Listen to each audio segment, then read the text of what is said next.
Thank you. Good morning, everyone. It is a beautiful day to govern. Welcome to the Finance and Administration Committee at the County of Renfrew, Thursday, April 13th, 2023, and it is 9:30 a.m. I am calling this meeting to order. Connie, has roll call been taken? Through you, Chair. Yes, roll call has been taken. Thank you. Is there any disclosure of pecuniary interest or the general nature thereof? I see none. Can I get an adoption of the minutes of the previous meeting held on March 20th, 2023, please? Moved by the member from North Algona-Wilberforce, second by the member from Laurentian Hills. Oh, it was left off. All in favor? As we gather this morning, I would like to acknowledge on behalf of Council and our community that we are meeting on the traditional territory of the Algonquin people. We would like to thank the Algonquin people and express our respect and support for their rich history. And we are extremely grateful for their many and continued displays of friendship. We also thank all the generations of people who have taken care of this land for thousands of years. At the time of mailing, we had no delegations. That is still the case. Mr. Kelly. That is still the case. Excellent. Then we will move right on to your administration report on page 2, please. Thank you, Chair, and good morning. The administration report is very short from my section today. We're just joking about that, but that's okay. So starting on page number 2, 2 items of information. After speaking with the warden and after several years of being absent, we are bringing back the Warden's Golf Tournament this September, to be hosted at Dragonfly Golf Course near Renfrew. So we look forward to that. So I will be working with folks in Mr. Belmore's department on arranging those details, but those will be forthcoming. The annual service awards dinner that had also had been put on hold during the height of the pandemic is now booked for November 23rd. We will have details to follow, and that date may or may not change depending on those details. So, but at the moment, that date is being held because we have a hotel booked and ready to go. I can stop at information before resolutions. Sure. Chair? Thank you. Okay, number 1, the Warden's Golf Tournament.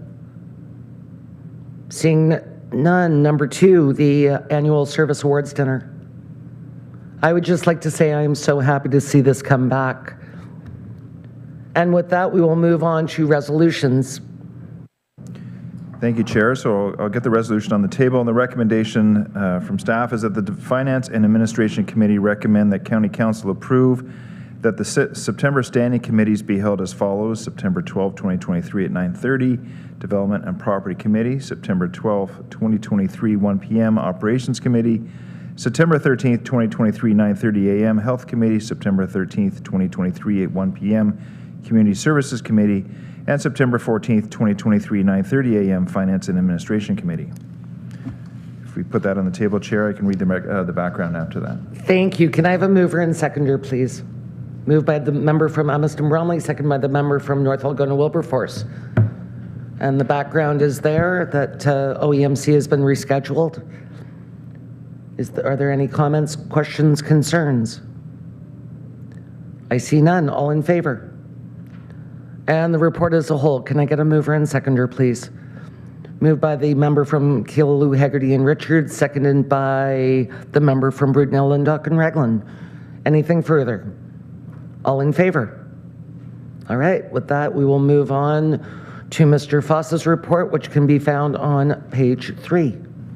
Nope, that's wrong. Nope, that is right.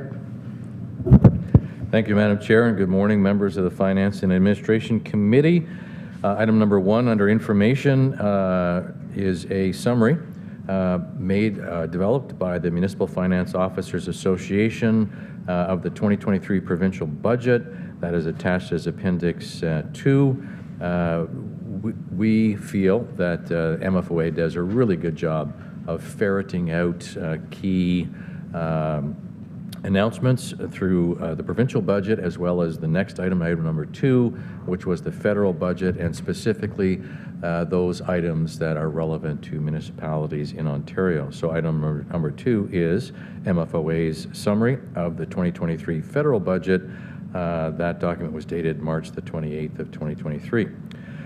Item number 3 is the 2023 annual repayment limit, and this is not unusual, but on an annual basis, we do receive from the Ministry of Municipal Affairs and Housing a document which sets the limit, the prescribed limit under the Act for the maximum amount that we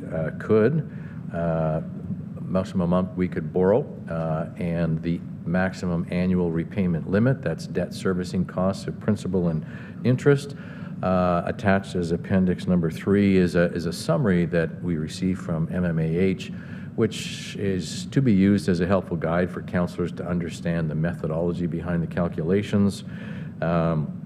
Essentially, the target is 25% of own source revenues, and for the County of Renfrew, on page number 44, you will see that our limit is $19,201,668 per year.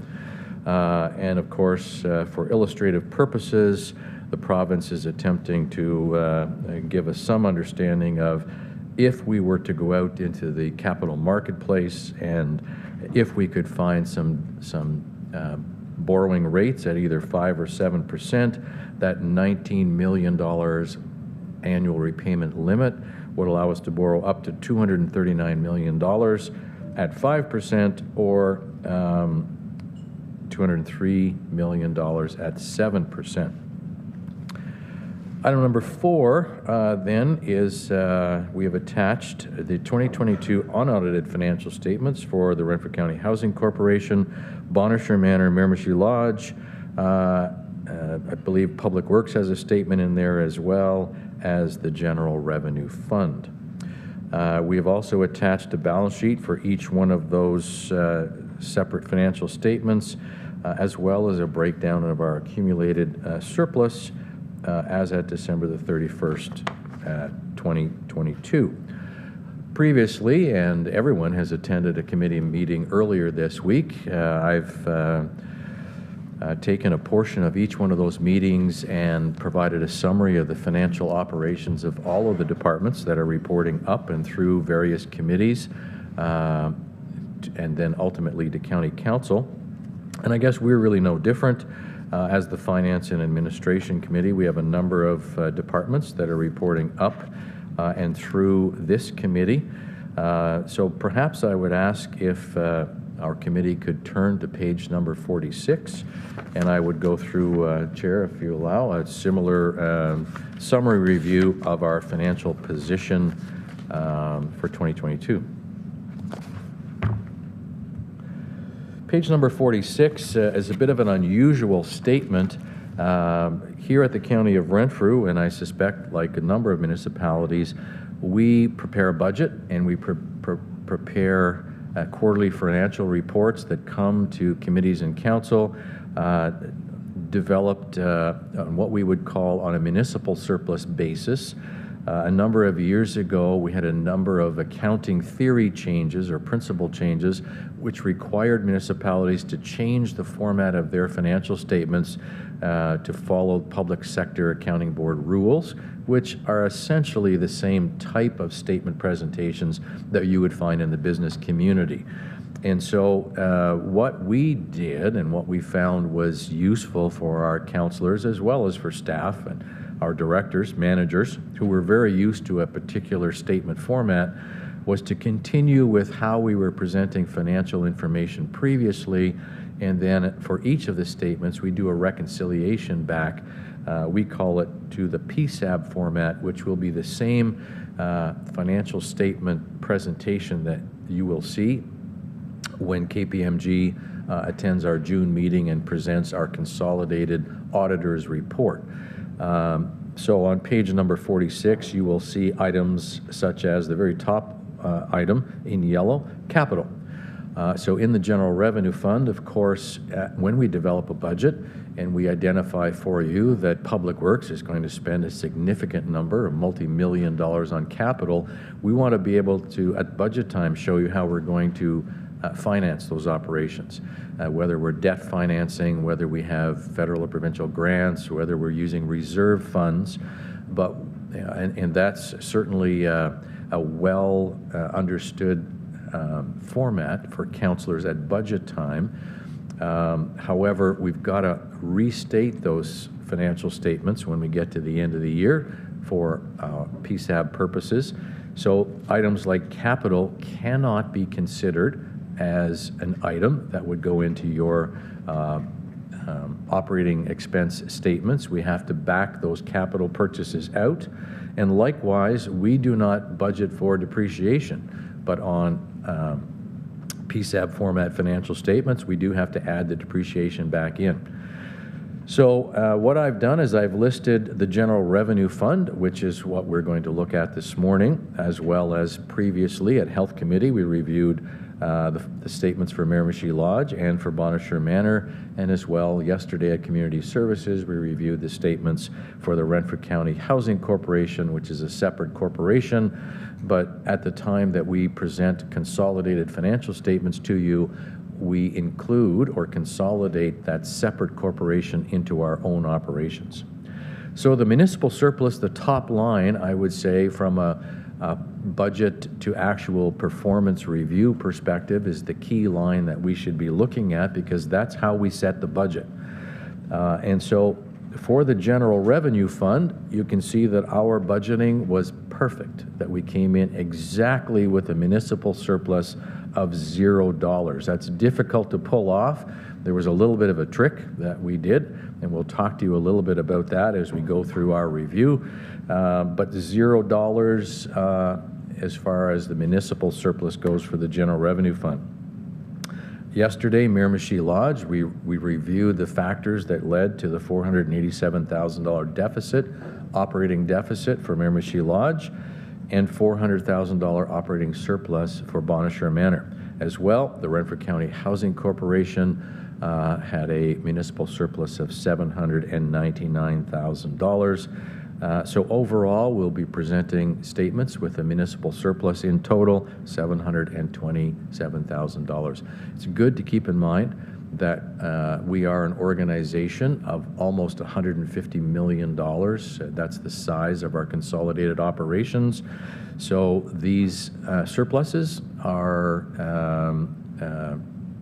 reflect the fact that we are managing the operations very close to the line, if you will, very close to the amount of funds that are available to us. The next page of your package then goes into some detail on the General Revenue Fund. It's a one-page summary of the municipal levy that was budgeted for each of the committees for County Council, as well as the actual financial results for each of those committees. Again, these are all municipal levy dollars. And so what we'll focus on today is primarily that group at the bottom, reporting up and through to the Finance and Administration Committee. That would be members of Council Department, General Administration, Information Technology, the Human Resources Department. We have a small budget for publicity and public relations, Agriculture and Reforestation, Provincial Offences Administration, our fees from MPAC for property assessment, as well as sort of a catch-all department we call just financial expenses.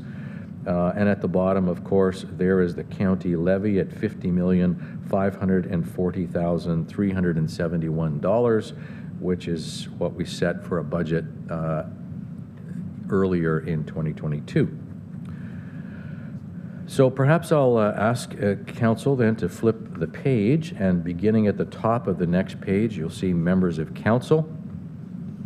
The format for these statements are similar to that format that you've seen at your other committees. The first column is our actual results, Council approved budget, as well as a variance column. So for members of Council, we are reflecting a change, a surplus, if you will, of $9,207. There are a couple of accounts that are the primary drivers for this surplus position.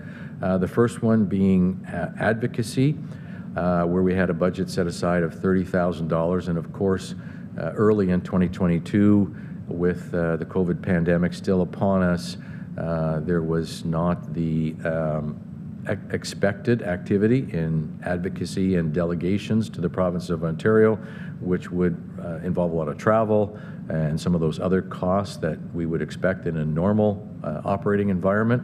And so we're well under budget for the advocacy and delegations line at $21,000. Second to that, councillor ad hoc meetings and per diems, where we had $29,000 budgeted. We did certainly have a number of those ad hoc meetings, and the $18,225 reflects that. What we didn't experience were the other costs related to ad hoc meetings, travel costs, any hospitality, any lunches that were provided at the meetings. Those costs were not reflected. On the flip side, about halfway down, you'll see a line item entitled Publicity, and we have an amount of $19,796. Those publicity costs are really reflective of our activities at broadcasting committee and council meetings via YouTube. And we have a third-party contract with an organization to assist us in that broadcast activities. This change that we made to virtual council meetings, of course, began in 2020, and they carried through up until council made a decision to go back to in-person meetings. And about midway through the 2022 period, we returned to in-person meetings. And what that triggered for us was our inability then to use COVID subsidy funding or federal Safe Start dollars to support our costs at going virtually for our committee and council meetings. And so that $19,000 in fees are the costs that we can no longer support with federal Safe Start subsidy or COVID subsidies, because we have returned to regular in-person council meetings. The next department that's reporting up and through to this committee is General Administration. Again, a budget of $943,000, and we are under budget by $45,000. The big driver is a line item called Revenue Provincial. The province of Ontario has allowed us to apply for funding for those individuals who are not covered by the full-time sick benefit program and who have identified, and our occupational health team has confirmed that they have a positive COVID COVID designation. They are sick with COVID and have a positive confirmation. The part-time employees in our organization have the ability then to be funded for up to 3 days to be away from the workplace, and we have an application that we could make through to the WSIB to recover those funds that we spent on that particular program, and you'll see $78,449 was received through our application for that process. On the flip side, we have a number of other departments that are reflecting over budget positions. I've just highlighted one of them, General Legal and Audit. We're at $40,555 versus $28,000. A big portion of that differential is coming from our new agreement with KPMG for audit services. That's a 5-year contract. And again, we moved away from an audit team that had been working with the County of Renfrew for about 40 years, I believe, and their decision to no longer support the County of Renfrew in our audit services triggered a request for proposal process throughout 2022, and so the interim audit fees for our new audit agreement are reflected in that line item. A couple of other unique things that are happening in these financial statements. You will see that we have a revenue line, provincial one-time, of $1,707,000. That's reflective really of one big item. KPMG, as I mentioned, as our new audit team, of course, have some experience right across the country and certainly elsewhere in the province of Ontario. And those federal Safe Start dollars that we received early in the pandemic, primarily in 2020, some in 2021 again, we had set that into an obligatory reserve fund and reflected that as deferred revenue. That was the presentation that was preferred by our former audit team. And as we have gone through our relationship with our new auditors, who have identified to us that for their municipal clients, their policy with respect to the federal Safe Start program is that those dollars can be reflected within our own county reserves as opposed to a obligatory reserve fund and deferred revenue. And so what we are doing is reflecting the balance of that SRF reserve of $1,670,945 coming in as revenue under provincial one-time, and then we are transferring those dollars to our reserve. So it's part of the $1,735,000 transferring back into our own reserve fund. So again, there's no impact on our departmental bottom line. It's really those dollars coming in, being reflected in our income statement, and we are transferring those dollars to reserve. In addition, under recovery other departments, which is at $969,000 against a budget of $897, we are reflecting $65,000 as a one-time receipt of revenue from the Ottawa Valley Ontario Health Team, OHT. That board has approved a payment to us of $65,000 to cover all of the administrative work that we are doing in association with the Ontario Health Team. This committee may be aware of the fact that we have played a fairly integral part of the development of this particular health team, and we are the sponsoring corporation or municipality, if you will. So all of the funds for the Ontario Health Team activities are flowing through the financial statements for the County of Renfrew. There's a net $0 impact to us for all of those activities. They're all provincially funded expenditures, and it is that board that is determining what expenditures that they approve, et cetera. But we are the host, if you will. We're the banker of those funds. And so there are a couple of individuals that are hired, and we are using our payroll process to pay those folks, as well as all of the revenue received and the expenditures made. And so that board has approved a payment of $65,000. It's shown under recovery other departments, but we have transferred all of those dollars into a OHT reserve to be used for whatever council determines the purpose of those funds to be. That was an activity that happened very late in the year, and so we have set those funds aside for future use. The next department that I'll review, just want to get the page reference for the rest of committee, would be the Information Technology Department, found on page 51. Information Technology Department had a budget of $474,000. The actual year-end municipal levy cost was $408,000, so we're $66,000 under budget within the Information Technology Department. The big drivers for that are in the salary and benefit line item. We had 2 senior staff who retired in the year 2022. Both of them had in excess of 20 years experience. So lots of corporate IT knowledge left the organization partway through the year. And so through our recruiting process, we found 2 qualified individuals who were replacing those staff members. But of course, those individuals are starting at step 1 on our salary grid, as opposed to our senior employees who are at the end or the high step 5 of the salary grid. And so those savings are being reflected in the financial statements before you today.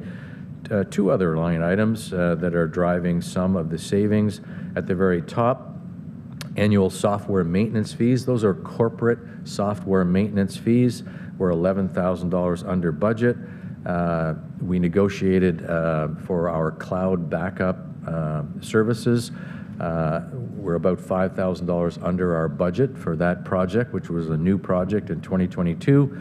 And we didn't spend $4,000 on a particular piece of software used for AODA website checking to ensure we are in compliance with AODA legislation. That project has been deferred to 2023, and so those dollars weren't spent. Under communication fees, we're about $8,000 under budget. Again, one project which was a requirement of our cyber insurance policy for us to move to two-factor authentication to ensure that those folks who are accessing our network, that we have an additional level of security to protect the integrity of our network. That piece of software was about $5,000, and we deferred it to early 2023, and it is in place, but that project was not completed in the 2022 year. Right below information technology is the Human Resources Department. We had a municipal levy budget of $254,000. The final results for that department, $287,000. That department's about $32,000 over budget. And really the driver for that is on municipal recoveries. You'll see that we recovered $49,416 in municipal billings. That's after all municipalities are able to enjoy 7 free hours of HR support. So these are our billable hours. We had spent some dollars, about the 4th or 5th line item down. You'll see expenses recoverable from others. So when we are contracted with local municipalities to do, let's say we're doing a recruiting initiative, we have expenses for that recruiting, for advertising, et cetera, et cetera. And so those expenses are captured within that particular line and are part of the $9,606 in expenses. And so we bill those expenses back to the municipality that we are working for. So if I take the $49,416 and I reduce it by the $9,606, our net billings are $39,810, representing just over 530 hours of billable time. Our target, or our goal, and it is again in 2023, is approximately 1,000 hours of billable time to local municipalities. And so that target was not achieved in 2022. So Greg, as the manager in HR, as well as his team, did all that they could to reduce all other line item costs within a department. So you'll see travel costs are significantly under budget, purchase services under budget, professional development, office expenses, legal fees. All those departments the activity levels were restricted to attempt to soften that blow, if you will, from reduced revenues. And so the net deficit position was $32,000 against that revenue loss of $66,000. The next department that is reporting up and through to this committee that I'd like to review for you, just going to get the page reference, should be provincial offenses. And provincial offenses is on page 58 of your package. Once again, this is an outstanding example of excellent budgeting, where the municipal revenues that we intended at $497,332 was the exact municipal surplus that we achieved in the POA department, with a $0 difference. What I'll do is I'll direct your attention down about 2/3 of the way down that page. You'll see revenues from POA fines. And our budget of $1,510,000 was not achieved.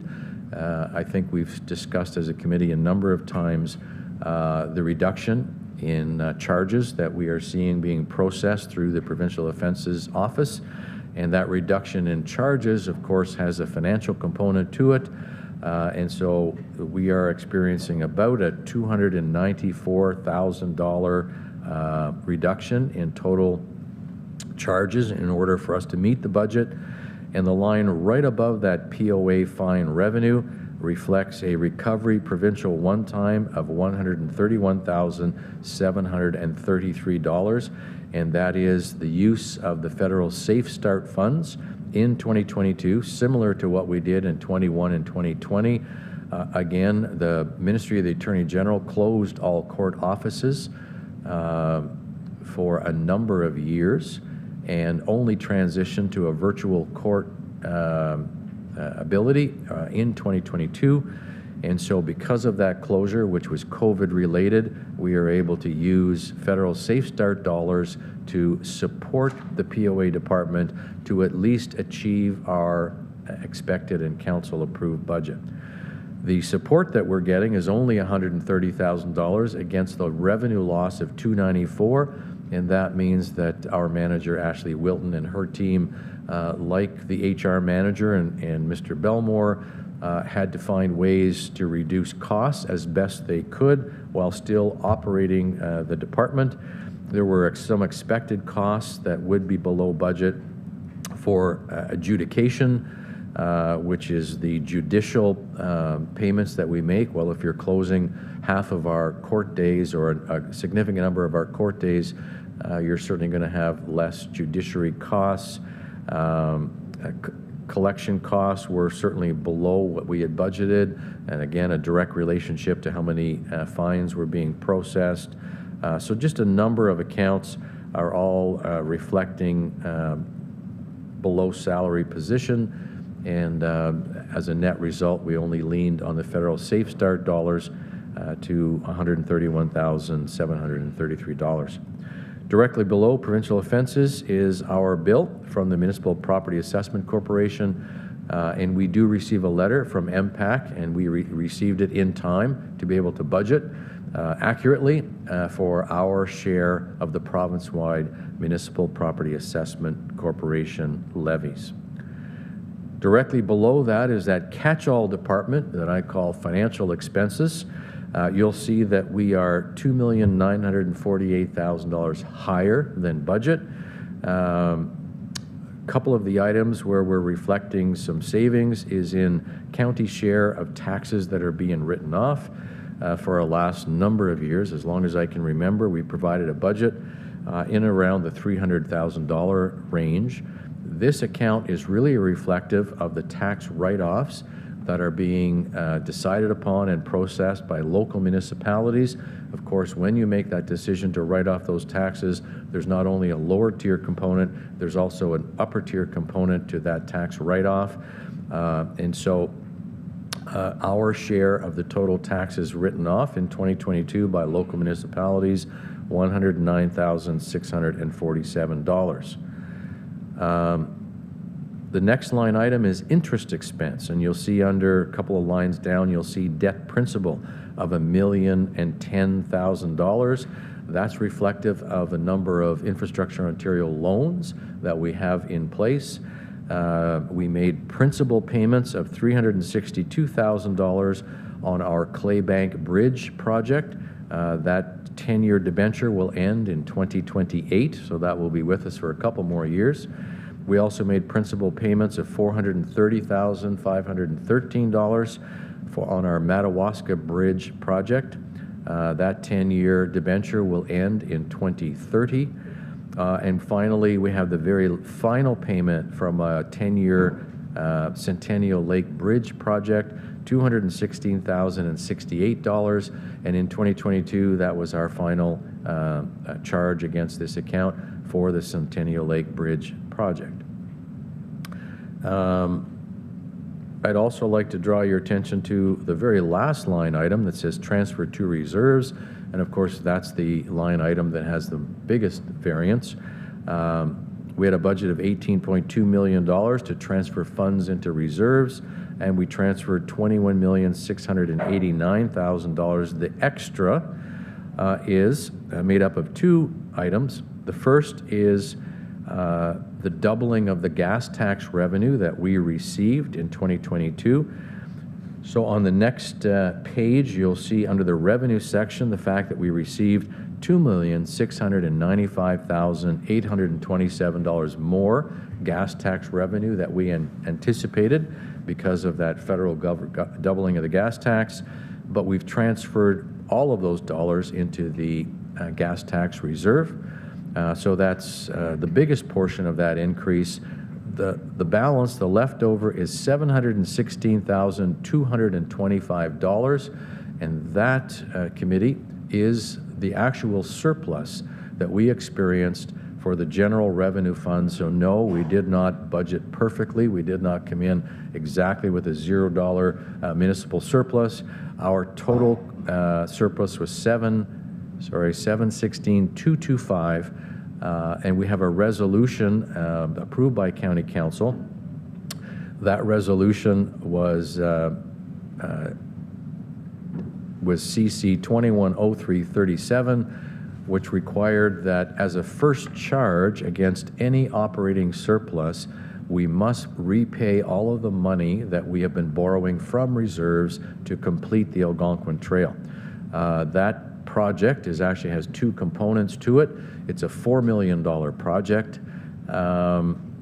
We drew down $724,724 in 2021. So we used funds from reserves that we had no ability to repay. This year, we used $506,566.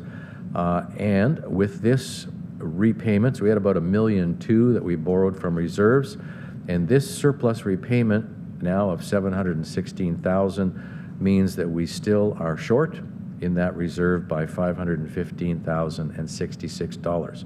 So as we continue to spend money, our own municipal levy reserve dollars on the Algonquin Trail, any future surpluses have been dedicated through this resolution as a first charge to repay these reserve funds.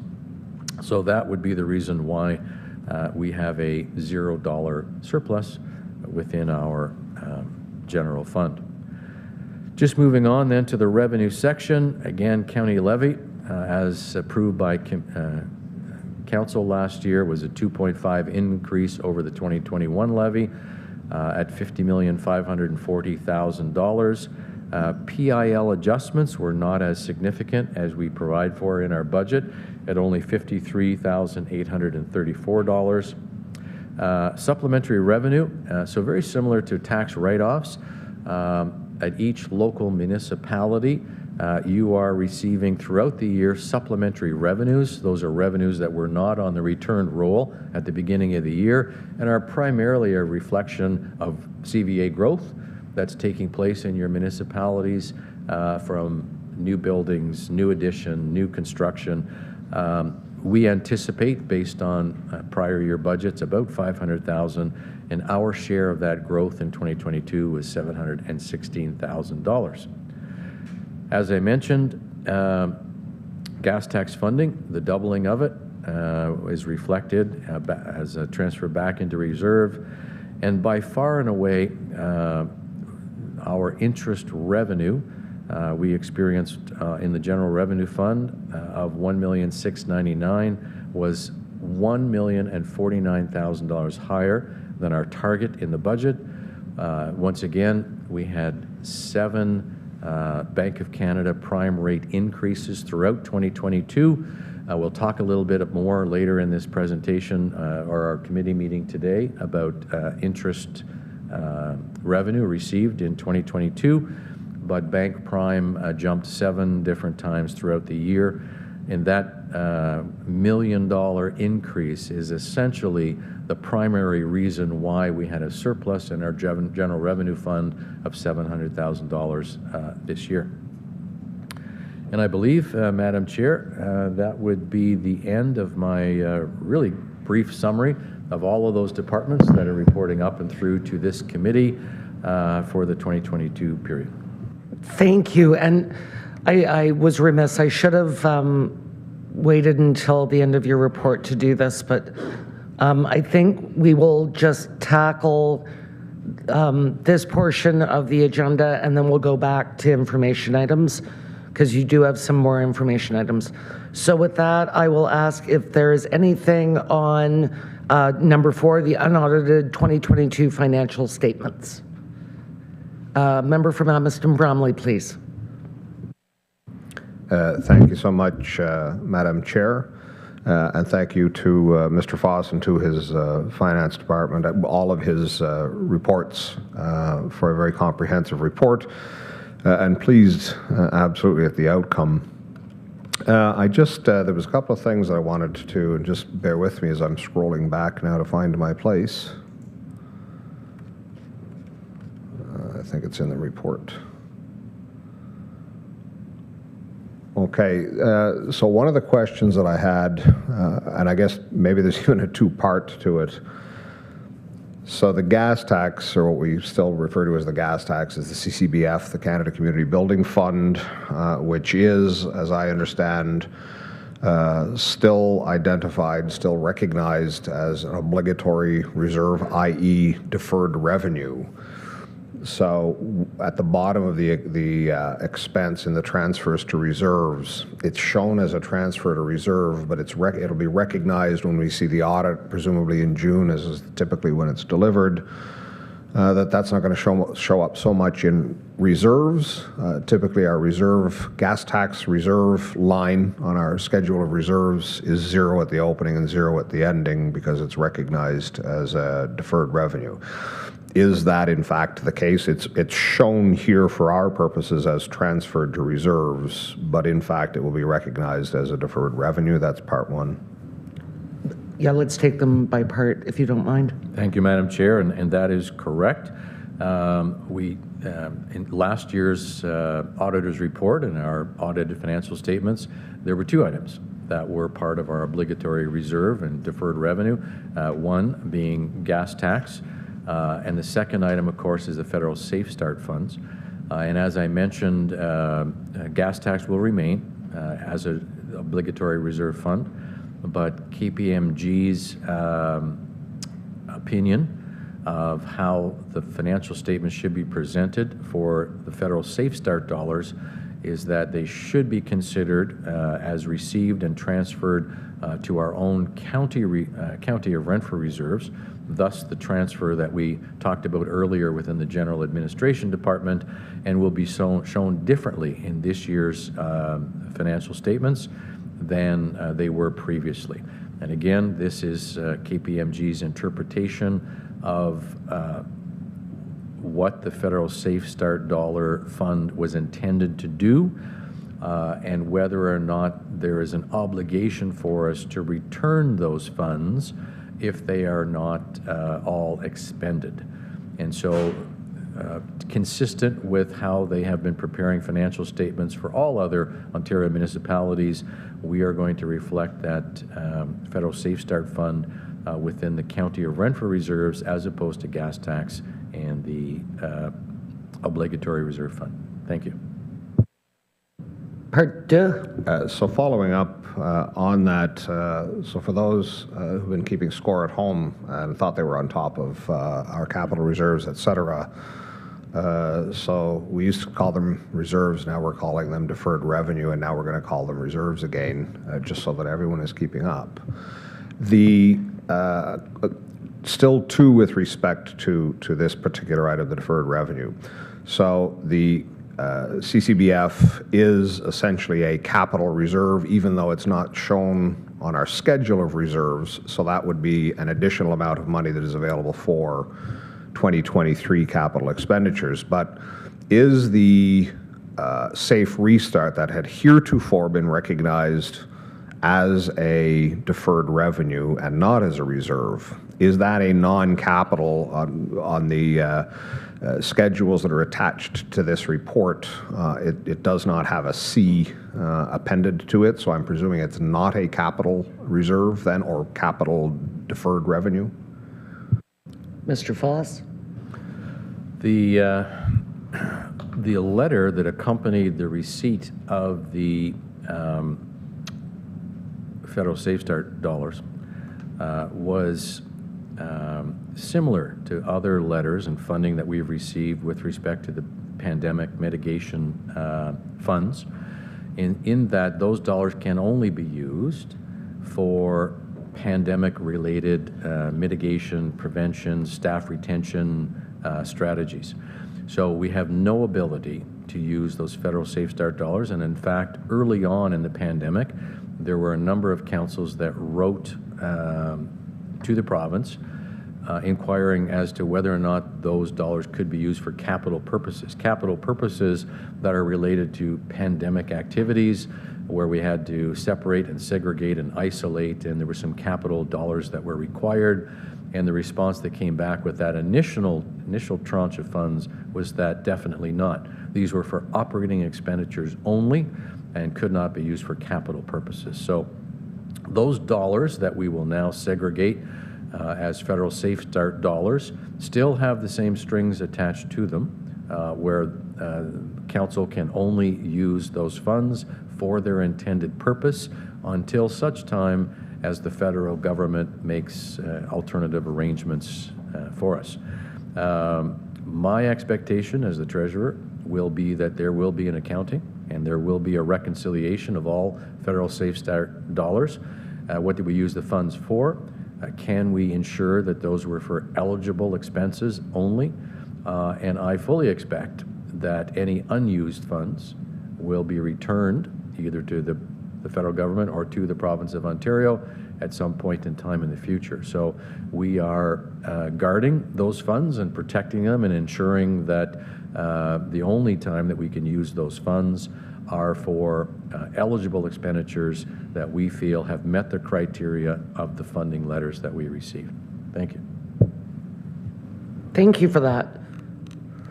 Anything, sorry, supplemental, member from Amherst Bromley, please. Thank you. Because of Mr. Foss's answer, once again, it's two-parter. So the first part is, at the end of 2020, there must have been some following tranches received in 2022 because at the 2021 year end, I'm showing that there's only 713,000 of Safe Restart funds, and I think this is indicating now 1.7 million. So I'm assuming that there was a following tranche. But the other thing that I wanted to put on the floor, so just in a side conversation with Mr. Foss yesterday following the Health Committee, because at the Health Committee, there was discussion vis-a-vis a lot of the one-time COVID funds flowing from the province, if not actually ended, are likely in jeopardy of ending while we still continue to have some COVID costs being incurred. And I had asked at the time of Mr. Foss in the course of the meeting if the Safe Restart funding might be available to continue to cover some of those funds, recognizing that I think in 2022, and the chart is attached here, I think it was about $4.5 million of COVID expenditures in addition to staff time, et cetera. In any event, in that conversation, Mr. Foss had suggested that the opinion now of the new firm that is engaged for the audit, this has ceased to become ceased to be a deferred revenue because there isn't an explicit expectation of it being reconciled back, though there may be an anticipation at some point any funds remaining. But I'm presuming, this is the second question, I'm presuming that this fund could be utilized in the place of provincial funds that have been made available heretofore, as we know we are continuing to incur some additional COVID costs. Do you have a crystal ball to answer that question? Thank you, Chair. And I certainly agree that the funding letter received with these federal Safe Start dollars is that it can be used for COVID prevention and mitigation, staff retention. All of those eligible expenditure categories are still available to us for those dollars on a go-forward basis. So although the provincial dollars, as somebody talked earlier about how do we know when the pandemic is over? Well, we know it's over when the funding stops. And the funding has stopped March the 31st for all of our provincial subsidy programs. And so the province of Ontario has determined that any further costs incurred by municipalities with respect to the pandemic will not be supported in the way that we have experienced in the last few years. However, the federal Safe Start balance is still available. And as far as I'm concerned, until I am told otherwise, any eligible expenditures that are incurred on a go-forward basis, we could use that fund to support those eligible expenditures until the federal government says differently. So, Yeah. Great question, though. Like, if the province, as you just said, Mr. Foss, the pandemic ended apparently March 31st, 2023. If the province isn't supporting us going forward, it's nice to know that we have that money. Member from Deep River, please. Thank you, Madam Chair. A couple questions in interpretation probably, but the process that we have now for hybrid meetings, some of that has been driven by the pandemic, and certainly we've transitioned away from some of that, or transitioned away from entirely virtual to hybrid. So I'm assuming that somebody's made the decision that the operating funds for the increase in operating funds to support hybrid meetings does not qualify under the Safe Start funding, and I would suggest that it probably does. That's my first question. Oh, interesting. So you're suggesting that our third-party contract for exactly this, putting it on YouTube, facilitating, could in fact be an expense of the pandemic? Or part of it. Yeah, interesting. Mr. Foss? You might not have to answer that right at the moment, but so, and then that was that.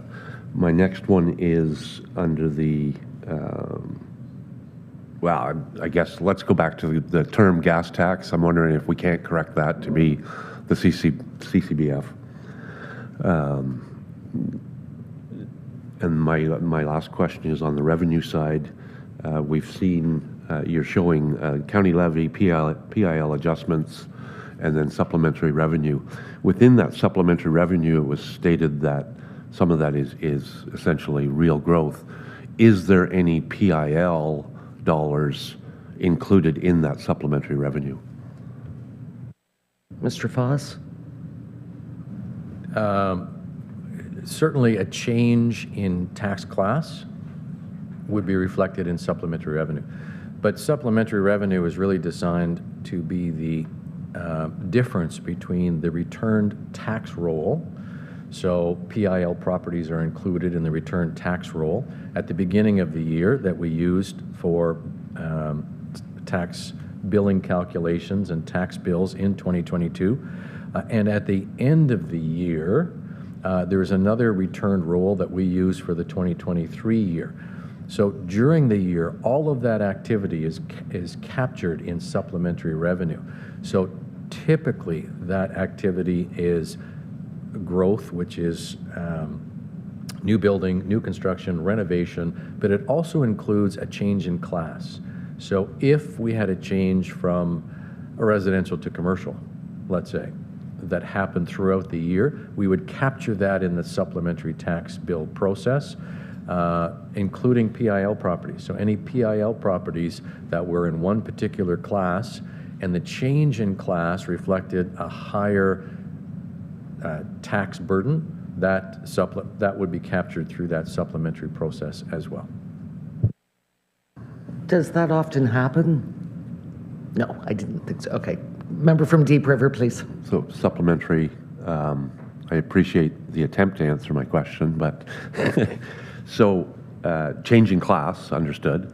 But so within that supplementary revenue, is there PIL growth within that number? Is that clearer? And through you, Chair, yes, there is. Yeah. All right, is there anything further on 4? Member from Abbotston Bromley, please. Thank you, Madam Chair. Perhaps it was mentioned by my colleague from Deep River, but I'm kind of curious on the downward adjustment to the PIL. Is that ultimately reflected then in the supplementary, because I just pulled up some past actuals, and it seems that certainly when we prepared our 2023 budget, that's what I pulled up as the final consolidated budget, and each year the actual PIL adjustment is reducing ultimately our taxation / PILs. So I'm wondering what is reflected in the downward adjusted PILs, which has been consistent, and if in fact those are offsetting against the supplementary. So payment in lieu of taxation obviously is different than property assessment and taxation for all other properties, in that a junior level of government, being county, local municipalities, have no authority to tax senior level of governments, province or federal. And although there is an act that regulates this relationship, and essentially the act says that whatever the assessment is on a property through MPAC, multiplied by the tax class, the tax ratio, and the tax rate, that essentially should be the payment in lieu of taxation that the senior level of governments pay to the junior level of governments. It's almost, well, it's a payment in lieu of taxation because we have no authority to tax senior level of governments. Not all senior level of governments agree. And for those of you who have significant PIL properties in your municipality, you will be well aware of the fact that they don't always pay their full tax bill.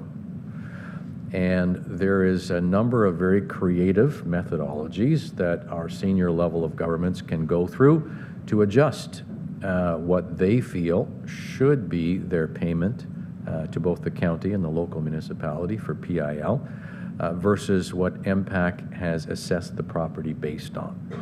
And so that $53,834 number is a reflection of the difference between what we bill them. Again, MPAC assessment, tax ratio, tax rate, the same as every other property owner in Renfrew County versus what was received. And unlike other properties, we have no ability then to enforce that payment as the junior level of government. So we have provided this $150,000 number, and if we go back in history, we had some years where this adjustment made by the senior levels of government was pretty significant and was at least at that level, or I think in some cases way back, it's probably exceeded that level. We felt it was very prudent through our budgeting process was to create a provision for PIL shortfall payments, if you will, so that we knew that we weren't going to get the full payment on all those PIL properties, and we wanted to have a provision in our budget to say, okay, that is our county levy for taxable assessment as well as PIL, but we know we're not going to get all that money, so we provide for that within the budget to ensure that we don't have an unpleasant surprise come the end of the year. So this year, that difference is $53,000. I can't explain that difference to you. I can't understand the rationale for those local municipalities that have big PIL properties. We've all been through this many, many times. It is what it is, and that's all we're going to get. And the discussion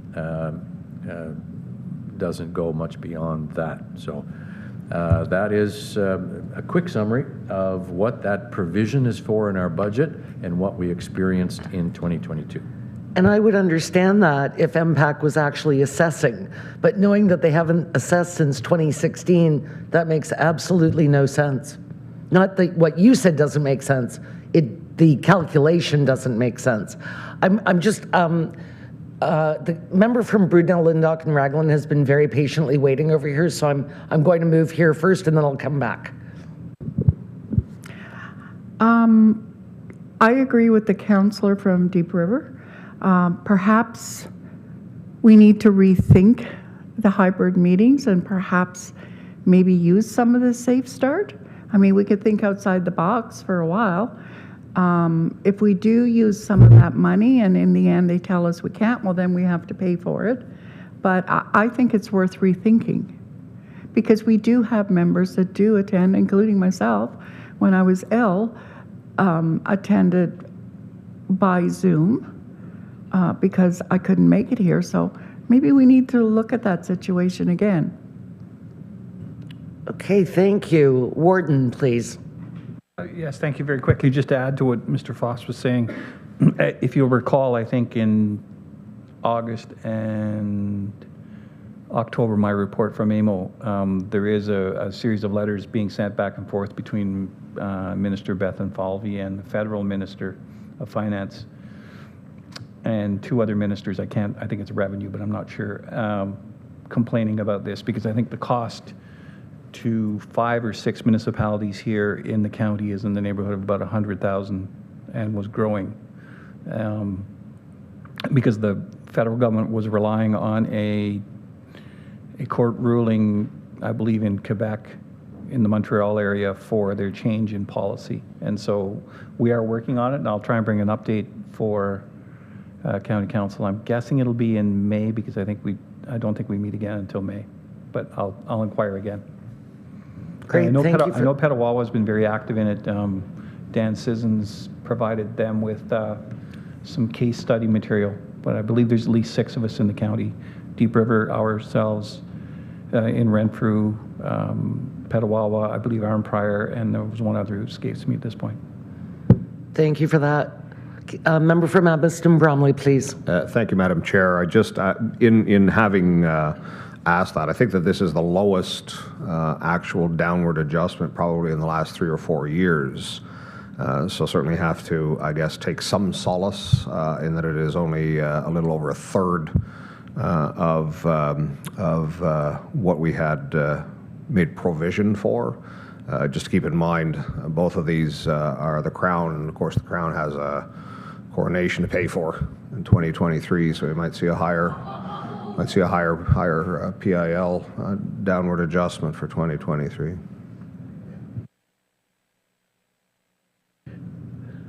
Okay then. Anything further on the unaudited financial statements? All right, then we will continue on with your information items, going on to number 5, and then we'll come back. Thank you. Thank you again, Chair. Just going to get back to that section of my report. So page 4 contains item number 5, which is our corporate financial summary of COVID-related expenses and funding. We've attached that as Appendix 5, and it's found on page 84. I believe it's probably worth just reviewing very quickly. Of course, we began this exercise of summarizing for committee and later council all of our COVID-related activities, which began in 2020, and here we are at the end of 2022. And this chart will again be presented at the end of 2023, because at least until March the 31st, we have eligible and funded expenditures related to the pandemic. But you'll see that in 2022, we have the first 2 columns reflect additional salaries and benefits, additional expenses through purchases, either services or goods, for a total expenditure across all departments of $7,288,000.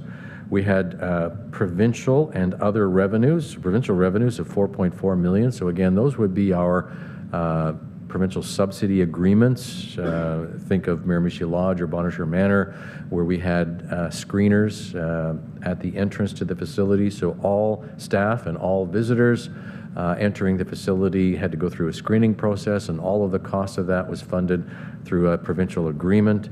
Other revenue, you'll note that our VTAC program, as well as the call center, that's a relationship we have with Arnprior Regional Health, and they're funded by the Ministry of Health for the VTAC program. So in total, $2.698 million supporting all of those programs in those areas. But we did utilize $275,000 of the federal Safe Start program. I spoke a little bit earlier today. The biggest chunk of that, almost half of it, was used within our Provincial Offences Department. Again, supporting that reduction in charges because of the fact that our courts continue to be closed on a monthly basis. Not all courts, but we are significantly and severely restricted by that process. And so in 2022, we again used some of those funds to support our POA department, but we also use it in other departments. For example, in our HR department, you'll see there's $67,000. At the beginning of the pandemic, our employee health coordinator was overwhelmed with managing all of the COVID-related activities right across the corporation.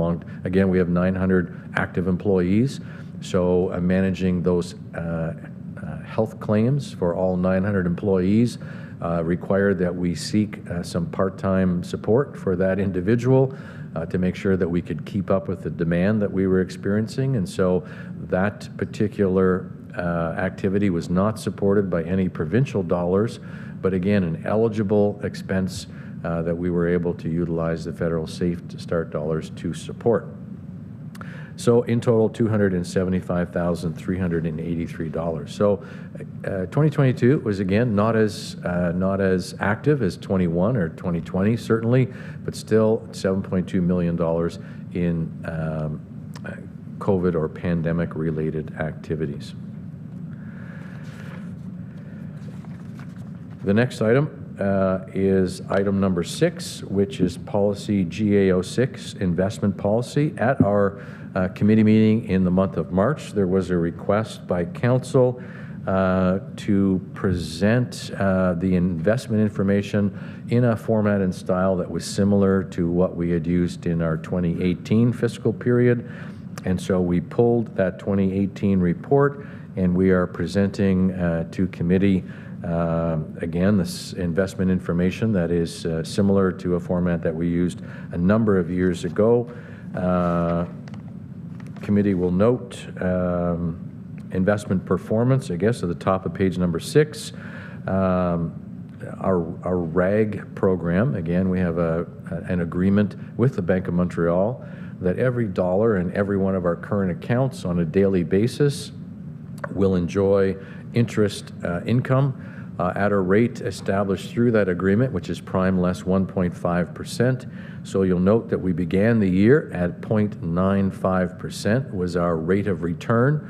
And then in March, we jumped to 1.2%, in April 1.7%, in June to 2.2%. A month later, we're experiencing 3.2%, in September up to 3.95%, November 4.45%, and finally in December experiencing returns of 4.95%. These returns are as at the end of the month because Bank of Canada made their changes throughout the month, and we're simply just reflecting what those what the bank prime rate increased to in each of those periods.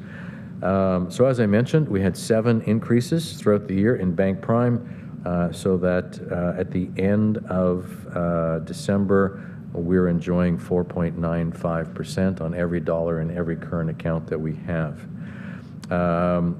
Again, similar to the report that was tabled last month, our return from our portfolio within BMO Nesbitt Burns came in at 2.61%, and our benchmark, if you will, would be the 1-year GIC rate. We get this from the Bank of Canada, so it's an averaged GIC rate of return that Bank of Canada statistics supply to us, and you'll see that the time average on that is 1.68% over the year, but that GIC rate began at 0.4% in January and climbed all the way up to 3% by December. Item 7, just a summary of some legislative changes impacting the provincial offences courts, and attached as Appendix 8 is a letter that we received from Attorney General Doug Downey. On November the 23rd, there were proposed amendments to the Provincial Offences Act aimed at modernizing and streamlining the process and Bill 46 received royal assent March the 22nd of 2023. There were two changes. One that certainly affects our department, and that is that currently the Provincial Offences Act allows for a defendant who was convicted of either failing to respond to a charge that was laid by a certificate offense, so think of a highway traffic ticket, or failing to appear for a hearing or early resolution meeting, had an ability to have that conviction struck down and the matter reopened. Those applications today are currently reviewed by our limited justices of the peace, and the justice may grant, if they are satisfied that through no fault of their own, the defendant was unable to appear for the hearing, did not receive a notice, and we could reopen that matter, and the defendant had an ability to challenge that without simply having the conviction registered against them.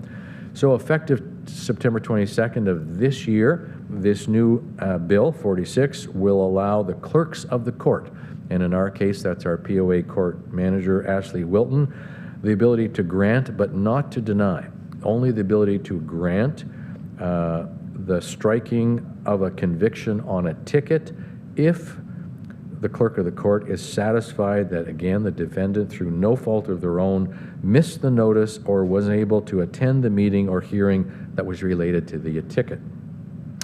If the clerk of the court is unsatisfied that this is a legitimate application, they cannot deny it, but they then must move that matter to the Justice of the Peace to be reviewed. So the idea, of course, in streamlining the process is taking some of this workload off of the Justice of the Peace, where the province has deemed that the clerk of the court could deal with this as an administrative matter as opposed to a matter before a Justice of the Peace.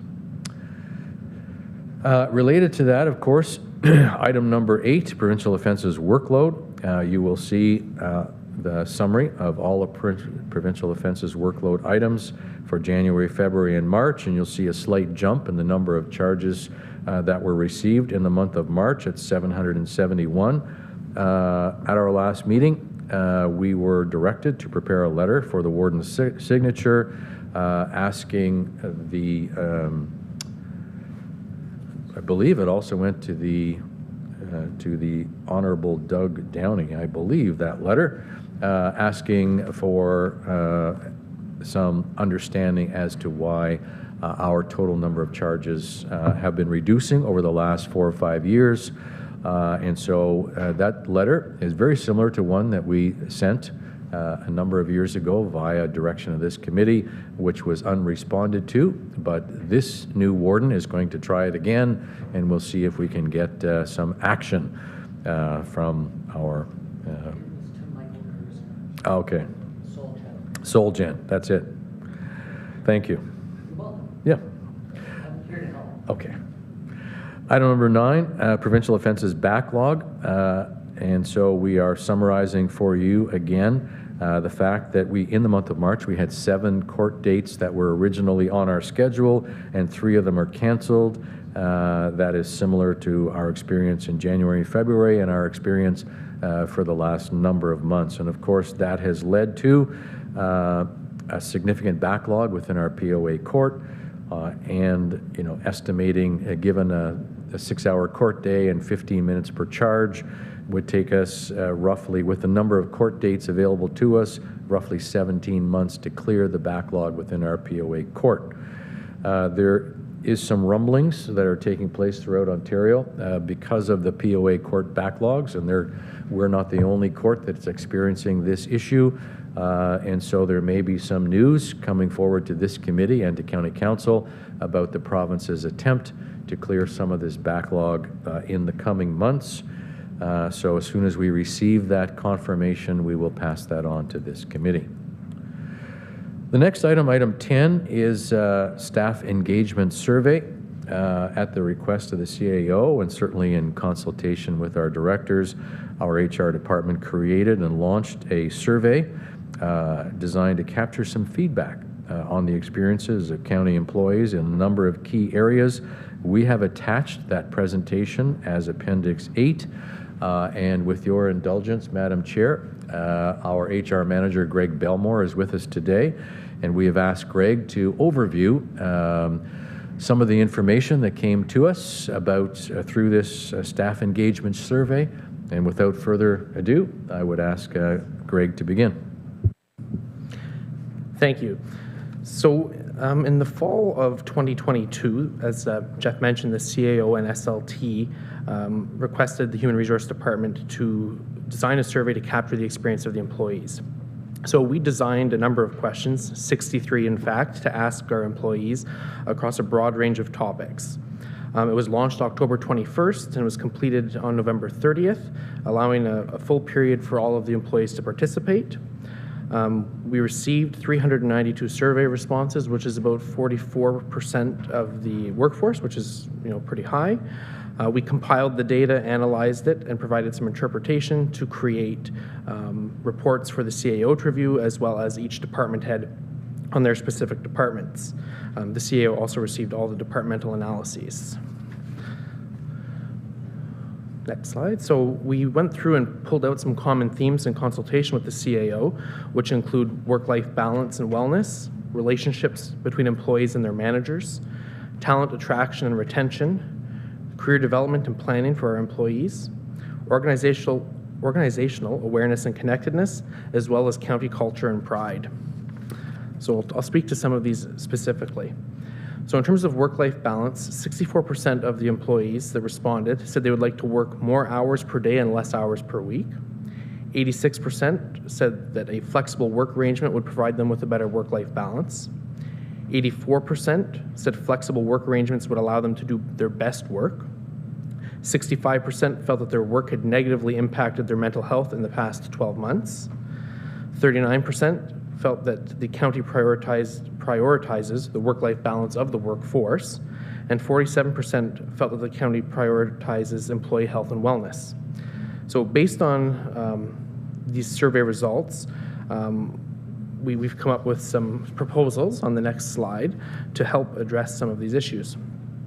So we are currently in the process of researching and preparing to bring forward some policies that might pilot the use of alternative work arrangements, including reduced hours, compressed work weeks, telecommuting, and flex time. In these policies, we're going to cover areas including how you will monitor these arrangements to ensure that people are, we're getting value for money in terms of weekly or daily check-ins, setting clear expectations on employee responsiveness, accessibility and productivity, as well as maintaining confidentiality if they're working off-site, etc. We need to make sure that when we're designing these policies that our service availability does not wane, and comment on whether it's a permanent or a temporary arrangement that's being designed. The next area was around manager relationships. So 53% of the respondents said their manager provides them with regular feedback. 59% said their manager keeps them informed with departmental goals and objectives.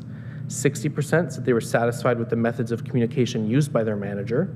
61% of survey respondents said their manager had helped them succeed in their role. Same number said that their manager follows through on their commitments, and 64% of respondents said that their manager cares about their well-being. So in an effort to improve some of these numbers, we're proposing a management training curriculum that over a 2-day period, probably spaced out in 4 half-day sessions, will cover areas like employment legislation, health and safety, employee relations, labor relations, communication skills, development of their workforce, performance assessments, and how to develop a good culture and work environment, which will help increase the percentage on those previous questions. This will be something that we're aiming to deliver annually, and especially with new managers to ensure that they're up to speed. This is something that we would definitely be open to having lower tier municipalities participate in to help with training their managers as well. The next section on talent attraction and retention, 38% of the respondents felt that we excel at retaining our talent. 43% felt that the county excels at attracting talent. 39% felt that the county understands the needs of the workforce, and 60% of respondents said they thought about leaving the county in the last 12 months. So to help address some of these issues, Mr. Foss will be presenting a resolution later this morning about policies we've developed for an employee recognition program and the launch of a referral program. So the recognition program would be across the organization where people, employees or clients of the organization can nominate peers, managers can nominate employees, where there's exemplary performance on county values. The awards are $50 in value. Nominations will be vetted by a review committee on a quarterly basis to announce the winners, and there will be 5 winners per quarter, 1 per value, which is 20 awards a year. From the referral program that you'll see coming up later, it's piloted mainly for long-term care, where we're experiencing the most difficulty in recruitment. It's a referral incentive between $75 and $250 based on the type of employee, and that's between full-time, part-time, and casual. The referred employee must complete their probationary period for the full amount to be paid. The candidate that is being hired needs to declare that they were referred so that we can ensure that we're capturing the right folks, and that the reference, they need to be actively employed at the county when the payment would be issued. So we can probably speak more in detail on that when we get to the policies, but those are some recruitment and attraction policies to assist. Career development and planning. So 40% of the survey respondents felt that there were leadership opportunities available to them. 36% of the respondents said someone had taken an interest in their long-term career development at the county, and 44% said they had been mentored by someone since joining the county. So obviously, as we mentioned in the manager training, there's going to be development training to help managers develop and grow their workforce to help improve those figures. As well, we want to, we already do annual performance assessments, but as we launch our new HRIS software, it's going to change the way we do performance assessments and development plans to help folks set learning objectives to help them succeed in a career path at the county, because we want folks to view future opportunities at the county and stay with the county. Obviously, the performance appraisals address their commitment to self-development as well, and provides the forum for communication between the managers, supervisors, and the direct reports. The next area that focus was organizational awareness and connectedness. So half of the respondents felt that the county is transparent with decisions that affect them, and 93% of survey respondents want regular communication from SLT on matters that affect them. So we're proposing, and we'll be moving forward with quarterly all-staff meetings, which will be hosted by SLT and the CAO. This will be held via Zoom across the whole corporation so that everyone's able to participate. Questions will be submitted in advance anonymously, and that way we can consolidate similar and like questions so that the CAO and SLT may be able to address them. This will provide the opportunity to connect our strategic plan as set by council and each department to relay that to the employees. Another avenue for us to announce major initiatives or upcoming projects, as well as exposing staff to the other departments across the corporation and their mandates. Employee engagement improves with enhanced communication, so that's one of our goals here. From a county culture and pride, 83% of the respondents said they're proud to work for the county. 83% again said they were motivated to go above and beyond for the residents of Renfrew County. 93% said they felt their work was meaningful to the residents of Renfrew County. 78% said they would recommend the county's services to family and friends, and 79% said their colleagues embody the county's mission. We definitely have a lot to be proud of here, and these figures showcase that, and we want to explore some options that will allow us to further showcase this to potential employees as well as the community. So that brings us to our proposal on promoting the county. So we're going to begin developing videos promoting various positions at the county, paramedics, PSWs, RPNs, etc. We can use this as a recruitment tool to show potential candidates about the position, as well as an educational resource for the other folks across the county to gain an understanding of what their colleagues do. Another thing we're considering is a county podcast or a YouTube series to create a window for residents into the municipal government so they can understand what we do here, showcase municipal workers and capture their unique experiences, skills, and talents, as well as expand on our traditional boundaries of municipal government so that folks know what's going on. And if anyone has any questions, I'd be pleased to answer them. Thank you, Mr. Belmore. Yes, much like the unaudited financial statements, I think we should deal with this item while it's fresh in our brains. So I'll ask for questions, comments, concerns. Greg, you already answered mine that the local tier could participate in some of your training sessions. I think that's a great idea. The member from Laurentian Hills, please. Yes, I have two questions. The first one is for your referral program. You say that the candidate must declare that they have been referred. So is that part of the interview process? Is that a question that you ask them, or is that something that they have to do on their own? I'd say that's probably in the details yet to be worked out, but we can definitely add it in the interview questions to ask if they were referred. Okay. And my second one is your proposal 5. How do you ensure confidentiality if there are questions asked at the all-staff meetings?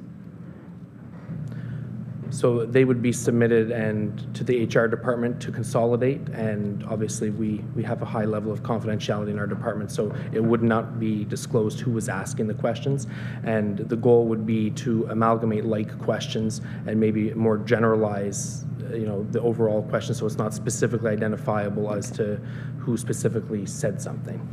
Okay, that's great. Thank you. Excellent, thank you. The only department that I see the flex hours not working would be Lee's department, obviously no, you're good? Okay. I'm just thinking of operators yes. So, I mean, there are, I love the pilot project, but there are some kinks to work out, I guess. All right, anything further? Member from North Algona-Wilberforce, please. Yes, thank you very much, and to Greg and his team. Certainly appreciate this report and some of the initiatives. And I'm just curious, I know one of the initiatives is better communication, the quarterly meetings, et cetera. I'm just curious as to how much of a grasp or understanding that staff have on county council's role and how it might relate to their job. Or is that something that the senior leadership team does attempt to educate on? That's an interesting question. So the senior leadership team goes, don't blame us, it was county council. Go ahead, Mr. Kelly. That's exactly what I was going to say. No, in all seriousness, we have done a great job through our enhanced communications efforts. So our county communique, for example, that's now being shared on a monthly basis, is now being shared with our staff. I know several of the directors, if not all, will sit down with their immediate teams immediately after county council to go through items of interest and items of importance to their departments or other departments that are going on. So communication written is going out to municipalities. I regularly send out an email, seemingly on Fridays it would seem, of things that are of importance to all of staff, all 899 staff members I guess we have now. And then directors are constantly in touch. So I would say the communication efforts have really ramped up since we're now more in person. It's seemingly being in person is actually harder to get in touch with people than it was with Zoom. But now we're shuffling things out by emails or otherwise. But yeah. Excellent. Anything further? Yes, Warden. Just wondering if there's the opportunity for proposal, the management training curriculum, if it could be taped, because you may be hiring people, in the gap, and that might be part of their orientation is to go through it and I know my training I have to go through. Warden, can you move your mic closer to? Certainly, Thank I have you. to go through 7 or 8 training sessions where I have to then pass a test. But that might be something that if these sessions could be taped for and be part of the orientation package for new managers. Thank you. It's definitely doable, especially as we work at deploying the new HRIS system. It has the ability for us to put resources like taped sessions right on there, and then folks can watch them, complete a test, and if they successfully pass, gain the certification. The certifications can also have expiry dates on them that will require refreshers so that it's current in people's minds. Excellent. Anything further? All right, I think that this is a nice place we've been at it an hour and a half. I think a nice place to take a quick break. So everybody take 5, and we will come back and go back through the information items that we did, but for the 2. Good?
Excellent. Welcome back, FNA. We'll go back to information item number 1, the MFOA 2023 provincial budget, the summary.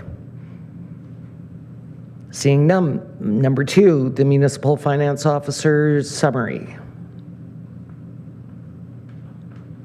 I see none. The 2023 annual repayment limit. We've already completed number 4. Number 5, the COVID-19 financial summary. Member from Amiston Bromley, please. Thank you, Madam Chair. Through you to Mr. Foss, just in looking at the chart, and that's on page 84, and it does show that as the net expense surplus. It seems that we've almost covered $90,000 more in expenses than we incurred. I'm just kind of wondering about that. This was all with respect to Renfrew County Housing Corporation.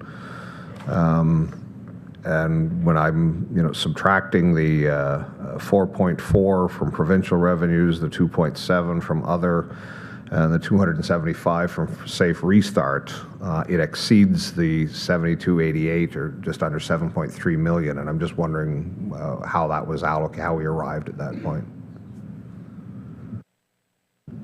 Thank you, Chair. So the chart that is on page number 84, the intent of the chart would be to summarize our payroll-related and purchasing costs, which total $7.288 million, and then the funding sources to offset that $7.288 million from provincial programs, Empire Regional Health, and of course the federal Safe Start money. The final column should reflect a zero, but what it does is reflect a $90,000 surplus. And that is simply because the programs that were available to us for housing through community services, through the SSRF funds 2, 4, and 5, contained an administration component to those particular programs. And yesterday at Community Services, I think we overviewed within the Renfrew County Housing Corporation, there was a number of items that contributed to their overall $700,000 surplus. One of them was unexpected administration fees that were, unbudgeted administration fees that were available to us to manage a variety of programs within the Housing Corporation. There are multi-million-dollar programs that staff within RCHC are administering. There's a cost to administering those programs, staff time and effort and some overhead costs. And so these dollars were identified within that SSRF fund to be kept by the municipality managing these funds over these multiple programs. So in total, $90,310 was available to us, and those monies were transferred to the Renfrew County Housing Corporation to be used to offset their administrative expenditures. So I think hopefully that answers the question, Madam Chair. Supplementary? No. Okay. Anything further on the COVID summary? Seeing none. Number 6, the investment policy. Member from Amiston Bromley, please. Thank you once again, Madam Chair. And I'm not sure if this still continues since the renewal of the administrative group agreement with BMO, but there were both a pooled and a non-pooled funds, and one was a 1.5 discount and the other one was 1.55. Don't know if that still exists. Maybe it's all contained in one now. But I wonder if, because Mr. Foss, as we've been talking about this, is referred to as the 1.5, so I'm assuming that if there still are 2 distinct funds, that all of ours are held in one of them that has the lesser of the discount. I wonder if Mr. Foss could shed some light on that. Please. The rate of return for the pool funds has been canceled by the Bank of Montreal with our last agreement.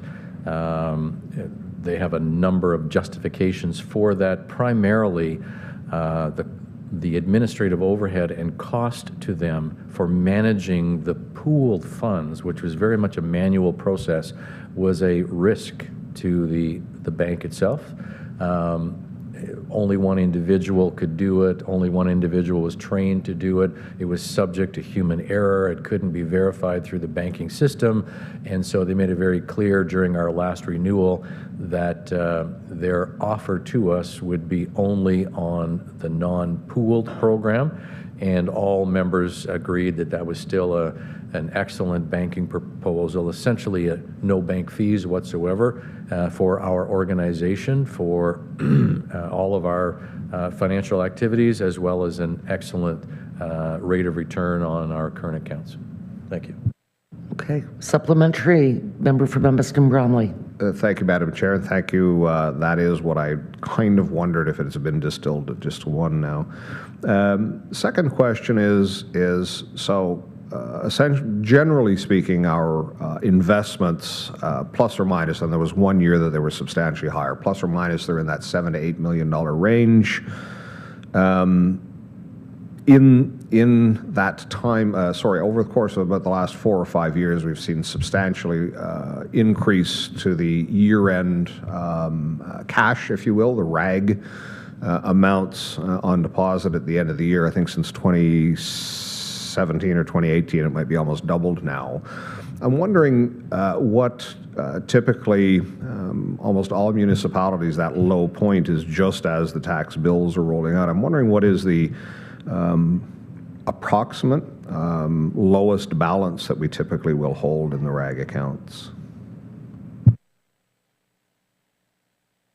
I'd have to certainly have a look at our accounts, but for us, the cycle that we have for levy payments are every quarter, so it's March, June, September, and then again in December.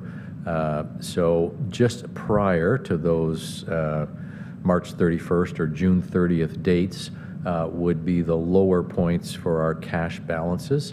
And then, of course, the timing of the payment of our capital activities.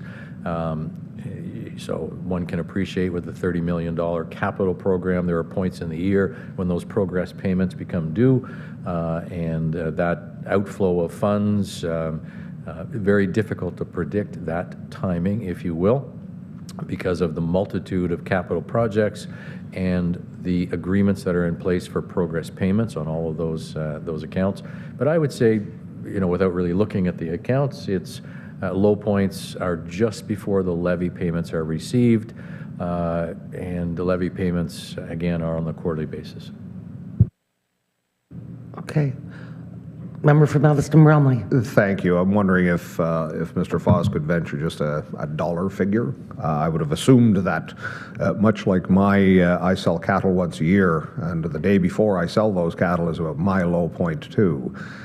So that is generally understood that just before that influx of cash would be the low point. But I'm just wondering, typically, what is the minimum balance that we get to in our RAG account?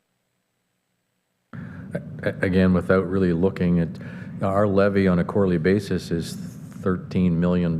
So there's a $13 million swing that happens within our accounts every quarter, essentially. Yes, member from Edmonton Bromley. Thank you. Final question on these. I note that within the report, it shows that the interest revenue, this would be enterprise-wide, interest revenue earned was $2.08 million. Just on my reviewing by department, it came to 2.2. I'm presuming that delta, and the delta is 124,000. I'm assuming that, is it safe to assume that would be the Pembroke share, if you will, of interest earned?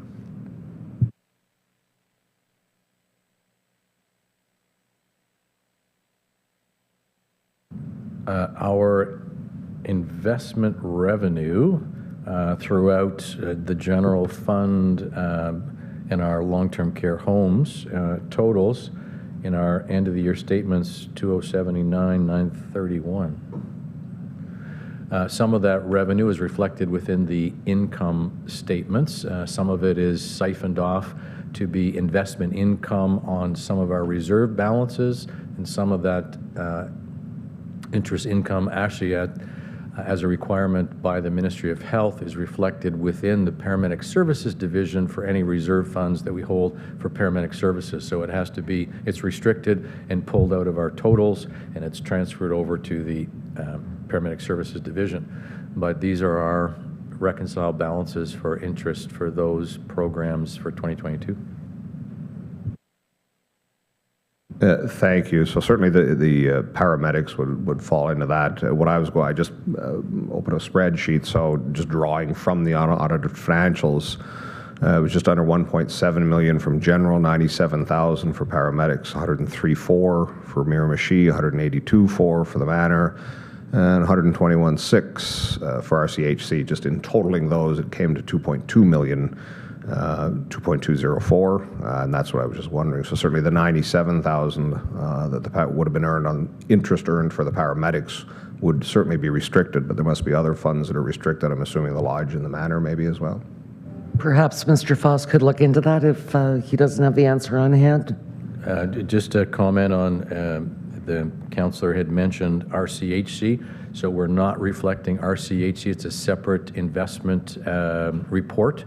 That is a separate corporation, so we're only reflecting the County of Renfrew, not the consolidated report, but the County of Renfrew investment balances. So that could be the difference that you're considering. Okay, thank you for that. Anything further on the investment policy? We will move on. Number 7, the changes to the POA Act. I'm not sure if this is actually less red tape, but I guess we will see. Number 8, the POA workload. Number 9, the backlog. And we've completed 10, so Mr. Foss, we can move on to resolutions, please. Thank you, Madam Chair. Item number 11 is a recommendation with respect to the membership dues for the Federation of Canadian Municipalities, and I'll just read it into the record that the Finance and Administration Committee recommends to County Council that the 2023 membership fee to the Federation of Canadian Municipalities in the amount of $23,093.95, including HST, be approved. Just a note within the body of that reflects a 7.3% increase from the amount paid in 2022. Thank you. I will ask for a mover and seconder to get it on the floor, please. Moved by the member from Laurentian Hills, seconded by the member from Deep River. Questions, comments, concerns? Seeing none, I will call the question. All in favor? That is carried. Please. Item 12, Madam Chair, is an issue dealing with our community paramedic reserve. And I'll read it into the record that the Finance and Administration Committee recommended County Council the use of $112,879.25 from the existing community paramedic reserve to cover the operating deficit in the community paramedic long-term care program as at December 31st, 2022. And the background on this particular issue is simply that in 2021, the County of Renfrew has signed an agreement with Arnprior Regional Health to work in partnership to establish the Renfrew County Virtual Triage and Assessment Centers to respond to the spread of COVID-19 and to ease pressure on hospital emergency departments. This original agreement in 2020, and committee should be aware of the fact that this was a very fluid situation, so all of this work really took place prior to the fact that an agreement was in place. It was an understanding between our organizations as well as the Ministry of Health to get this up and running as quickly as possible. The contract that we signed provided that the county could submit invoices to Arnprior Regional Health at $1,000 per day per paramedic and $500 per day for all non-paramedic staff to run these centers. This billing arrangement in that first year of operation led to the generation of a surplus, And with Resolution CC 210323, County Council approved that we move that surplus that we experienced into a restricted reserve, Community Paramedicine Reserve, only to be used for community paramedic activities in the future. The Finance Department, we are at that point in time, obviously, where we have prepared draft financial statements and in our analysis of the Community Paramedic Long-Term Care Program, they're experienced an operating deficit. In other words, we spent more money that was available to us through that provincially funded program. And on page 56 of your package today is a summary of those Community Paramedic other programs. And without the use of this $112,000, we would be reflecting a deficit. And of course, a deficit means that the taxpayers, property taxpayers in the county of Renfrew would be paying for a program which we have previously identified as being 100% funded by the province of Ontario through the Ministry of Health. And so what we are recommending through this resolution is that we utilize a portion of those reserves to balance those programs and ensure that there is still no cost in 2022 to the property taxpayers in Renfrew County for the Community Paramedic Program. Thank you. Thank you. So I will ask for a mover and seconder, please. Moved by the member from Killaloe, Haggerty and Richards, seconded by the member from Broodnell, Lindock and Raglan. Questions, comments? Member from Deep River, please. Thank you, Madam Chair. So recognizing that this program was set up under the basis that it was 100% funded by the province, recognizing that we had a surplus in the past, and we're going to utilize that surplus to offset the operating deficit for 2022. But what is the plan moving forward for 2023 if there's another operating deficit? At some point, there will be no reserves, and at that point, now this program is not 100% funded by the province based on our experience. So I think there's a question in there.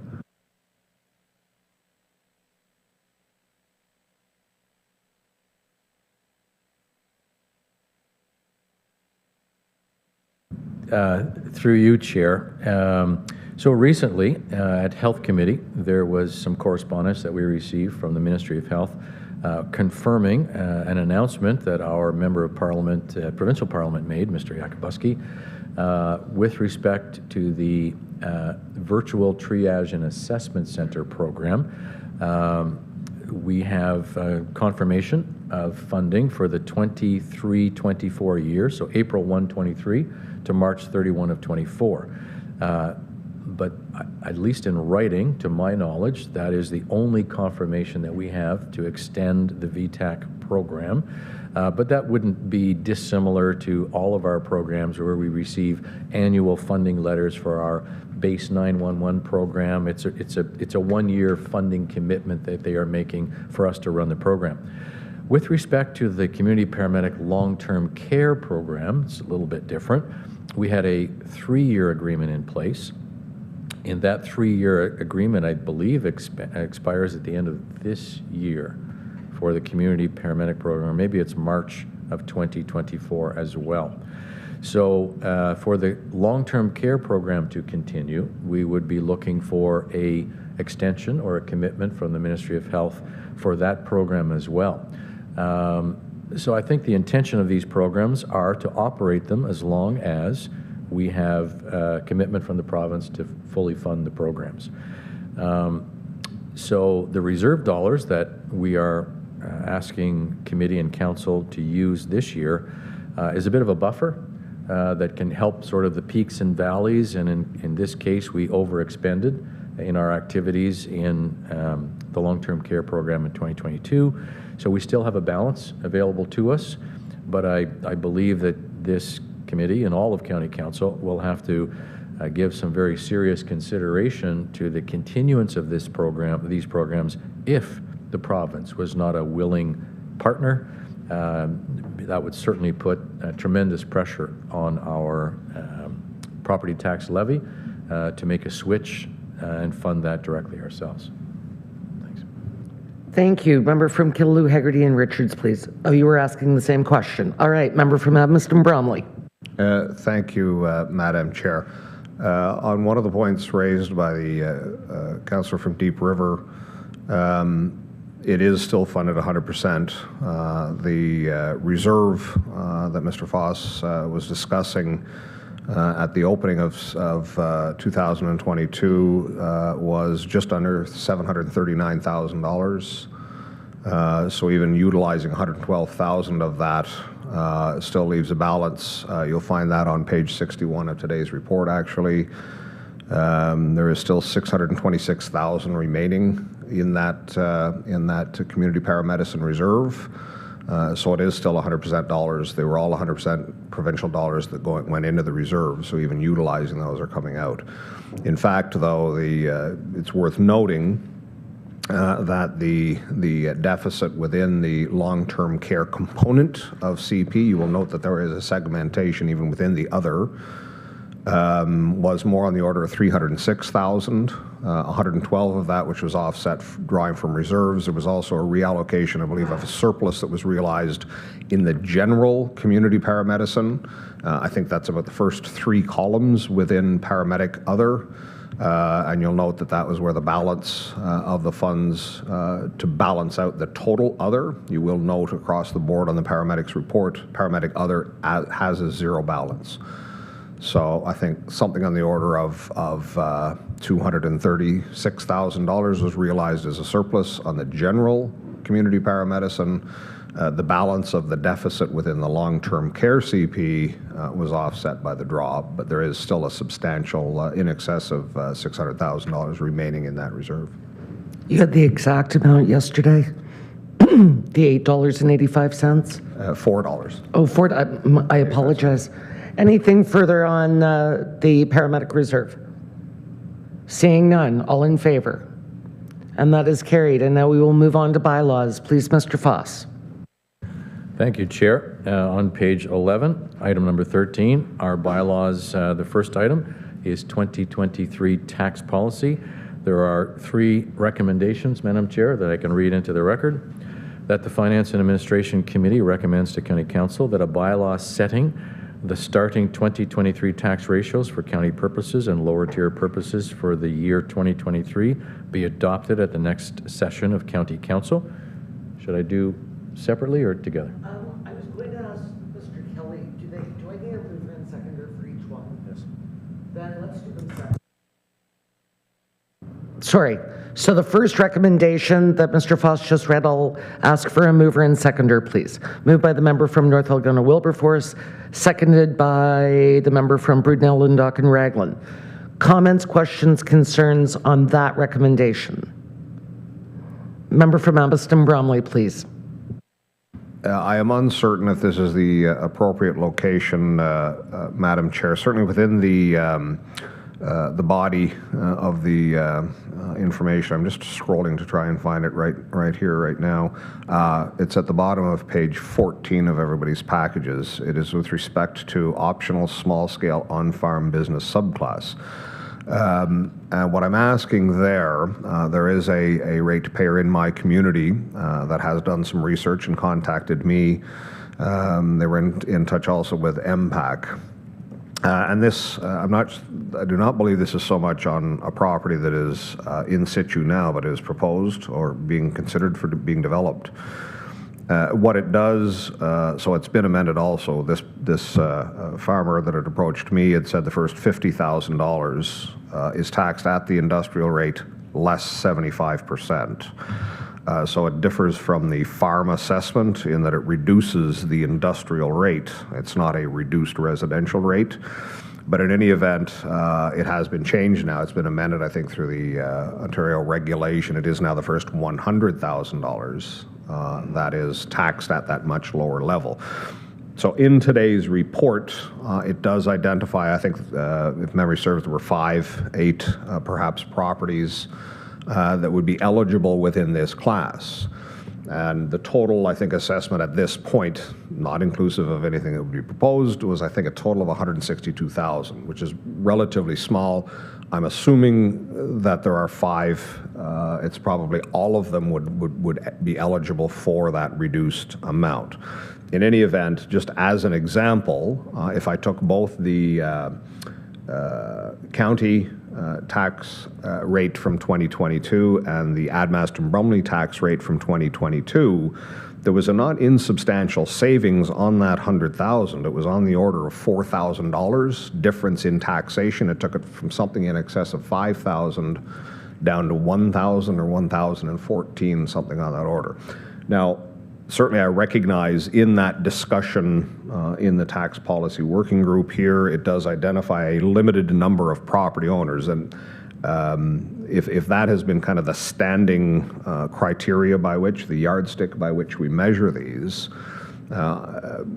perhaps some light can be shed on that, because certainly amongst those 5 property owners, it's not insubstantial amount of tax savings. So I wonder if Mr. Foss could just identify through the tax policy working group, which I presume comprised all of the treasurers or most of the treasurers, what drives that decision making? Interesting.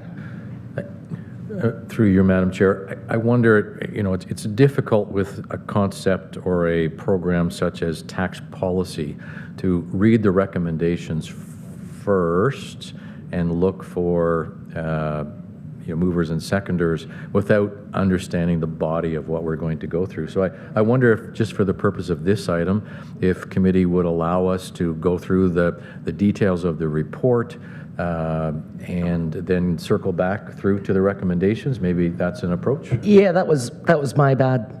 I apologize. Please take us through the background. We will come back to recommendation number 1, then we'll go through 2 and 3 separately. But Councillor Donohue's question was in the right place. Thank you, Madam Chair. Perhaps, attempting to answer the councillor's question, it might be more appropriate to have a more fulsome discussion of all of these items that are related to tax policy, inclusive of the business use of farm properties and that whole program, and then maybe we can circle back and just have some discussion. So on March the 14th in 2023, we held a virtual meeting. We do on an annual basis, and we've done that for 20 plus years with all local treasurers. We had 14 of 17 municipalities represented on that call, inclusive of, not including county staff, of course we were there. And we are providing for you sort of in a summary of the recommendations and discussions that took place with that group. So the first item that we talk about is ratios, and tax ratios are listed on page number 12. Tax ratios are really just the relationship of the property tax burden between the residential class and all of the other business classes. And that, of course, that relationship, that ratio also has an impact then on the tax rates for all of the other classes, with residential being the benchmark, if you will. So we are providing for you a summary of the 2023 tax ratios that are being recommended and those in 2022. Essentially, all of those ratios remain unchanged except for one category, and that would be the industrial ratios. And the item at the top of the page, I'm summarizing for you some decisions that were made by council last year at this time. In April of 2021, County Council approved a decision or a recommendation made by the Tax Policy Working Group, your local treasurers, to reduce the ratio for all industrial taxpayers down to something known as the provincial threshold. So essentially the province of Ontario, back in 1998, when they created the new Ontario Fair Assessment System, created the initial tax ratios, which is the relative burden of taxation between all the properties, and they wanted to keep it the same in 97 as it was in 1998. For us in Renfrew County, we had a ratio for our industrial property owners, which was higher than the provincial maximum as determined by provincial legislation. And so for us, that created a bit of a difficulty when it came time to passing annual budget increases onto all of the property tax classes. We were not allowed, or we were restricted from passing the full budgetary increase onto the industrial property tax payers because of this ratio situation. So if we have a 2.5% property tax levy, that applies to everybody except industrial. They would only be 1.25%. They could only, as a maximum, experience half of the budget increase as the rest of the properties. So last year, in 2021, for the 2022 year, the Tax Policy Working Group made a recommendation that we, once and for all, deal with this situation, and we move over a 2-year period the ratio for the industrial folks down to that provincial threshold of 2.63, a broad industrial ratio. That has an impact on everybody else. It's a shift in taxation away from the industrial folks, and everybody else in every other class pays a little bit more. So, for example, in the 2023 year, and we're going to get to the tax rates soon, but County Council approved a budget levy increase of 2.5%. But the tax rates that we'll look at soon reflect a tax rate increase of 2.59%, almost 0.1 of a percentage higher than what you approved. And that's simply because we have to, we're taking a shift in taxation, a little higher burden for residential and everybody else, because the industrial tax rates are going to reduce by 6.11%. And that is strictly a function of moving them down to the provincial threshold in the 2023 year. We started this, we went halfway there last year in 2022, and now in 2023 we're going the rest of the way there. What that allows us to do on a go-forward basis is to ensure that when County Council approves a levy budget increase of 2.5% or 3%, every property tax will share equally in that 2.5% or 3% levy increase. And so we no longer have to deal with this restricted situation, and the impact of that is 0.1. So instead of 2.5%, it's 2.59% to the residential property owners, but a reduction to our industrial property owners. And from here on in, we can move forward with these ratios. So that is part of what's before you today in the bylaws that are here for taxation, but that's the impact of that decision. Landfill class, I'm giving you a little background on something that happened in 2016, but each and every year we are confronted with this revenue neutral ratio for our landfill class. This regulation from 2016 will stay with us, but because there was no reassessment by MPAC, again, for 2023, the ratio stays exactly the same as it was last year. So there's no change.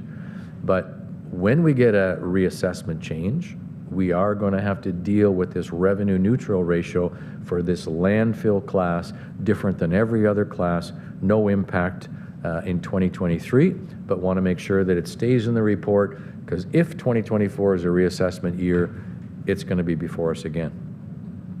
The next issue that your treasurers talked about was multi-residential. And we considered a change to our multi-residential ratio. So for many, many years, since 1998, again, province of Ontario from 97 to 98, the whole change in the Ontario Fair Assessment System, we were provided a ratio for our multi-residential properties of 1.9384 versus the burden on the residential class. However, a number of years ago, the province introduced a new class called New Multi-Res in order to spur housing development across the province. And they restricted that ratio to be 1. In other words, exactly the same rate of taxation as every residential property. So now we have a situation in front of us where if you build a brand new multi-residential facility in Renfrew County this year, you'll be paying the residential tax rate. However, if you built a multi-res property 5 years ago, you will be paying 1.93 times more than a brand new multi-residential facility. So that issue is before us, and we considered that as a group of treasurers. And we've identified for you that there's 108 multi-res properties in the county and 5 new multi-res properties in the county. The new multi-res properties, tax ratio of 1, we still have the 1.93 for those 108 older multi-residential properties. If we were to move the ratio for the old multi-res down to 1, we would have a 47% decrease in tax revenue from the old multi-residential property ratepayers, but everybody else will see a shift in the taxation and their burden will go up by 1.17%. Now, your treasurers are seriously looking at this issue, but because we're currently phasing in the industrial ratio change, we didn't want to piggyback on that or double the burden that's happening in the same year because of any other change in tax ratios. So we have agreed that we will defer this analysis and recommendation until the next reassessment takes place, and we do a bit of a survey with all of our peers about what they're doing with older multi-residential properties, and we'll bring that for you as a recommendation at a future point in time. But we're recommending that you not consider that this year. Levy restriction, again, just there as a bit of a history of the fact that we could not pass the full 2.5% budget onto everybody.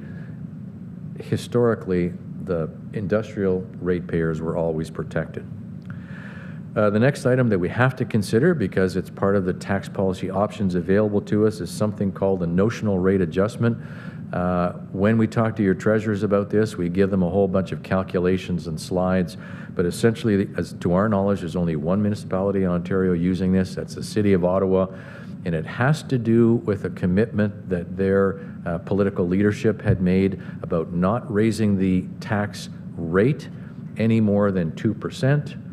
And the way that they were able to do that was to reduce the notional rate calculation through the application of this rather complicated piece of legislation. So by doing that, they were able to maintain their commitment politically to not raise the tax rates any more than 2%. I think all of your local treasurers understand this for what it really is. It's a bit of a scheme. And we have never, in all of our years, ever considered recommending this to be used in Renfrew County. It can't be used, well, anyways, we're not using it and we're not recommending we use it.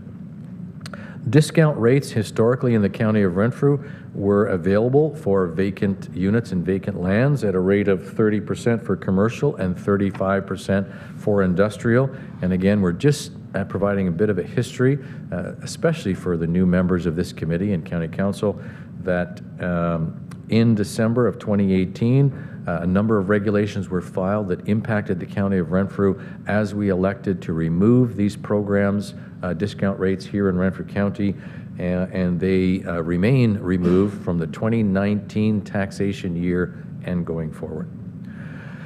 Optional small business subclass. I think the province, again, allowed another tool to make available to us. To date, there are 2 municipalities, I believe, that are using this particular option, and that is Toronto and Ottawa. The new subclass allows for a 35% reduction to commercial and industrial rates, with the province automatically matching this with their industrial rate. This is an option available to us, but it comes with a number of strings that are attached, and your local treasurers, once again, are recommending that we do not consider this. There's an awful lot of burden that transfers back onto the municipalities to define and administer this program.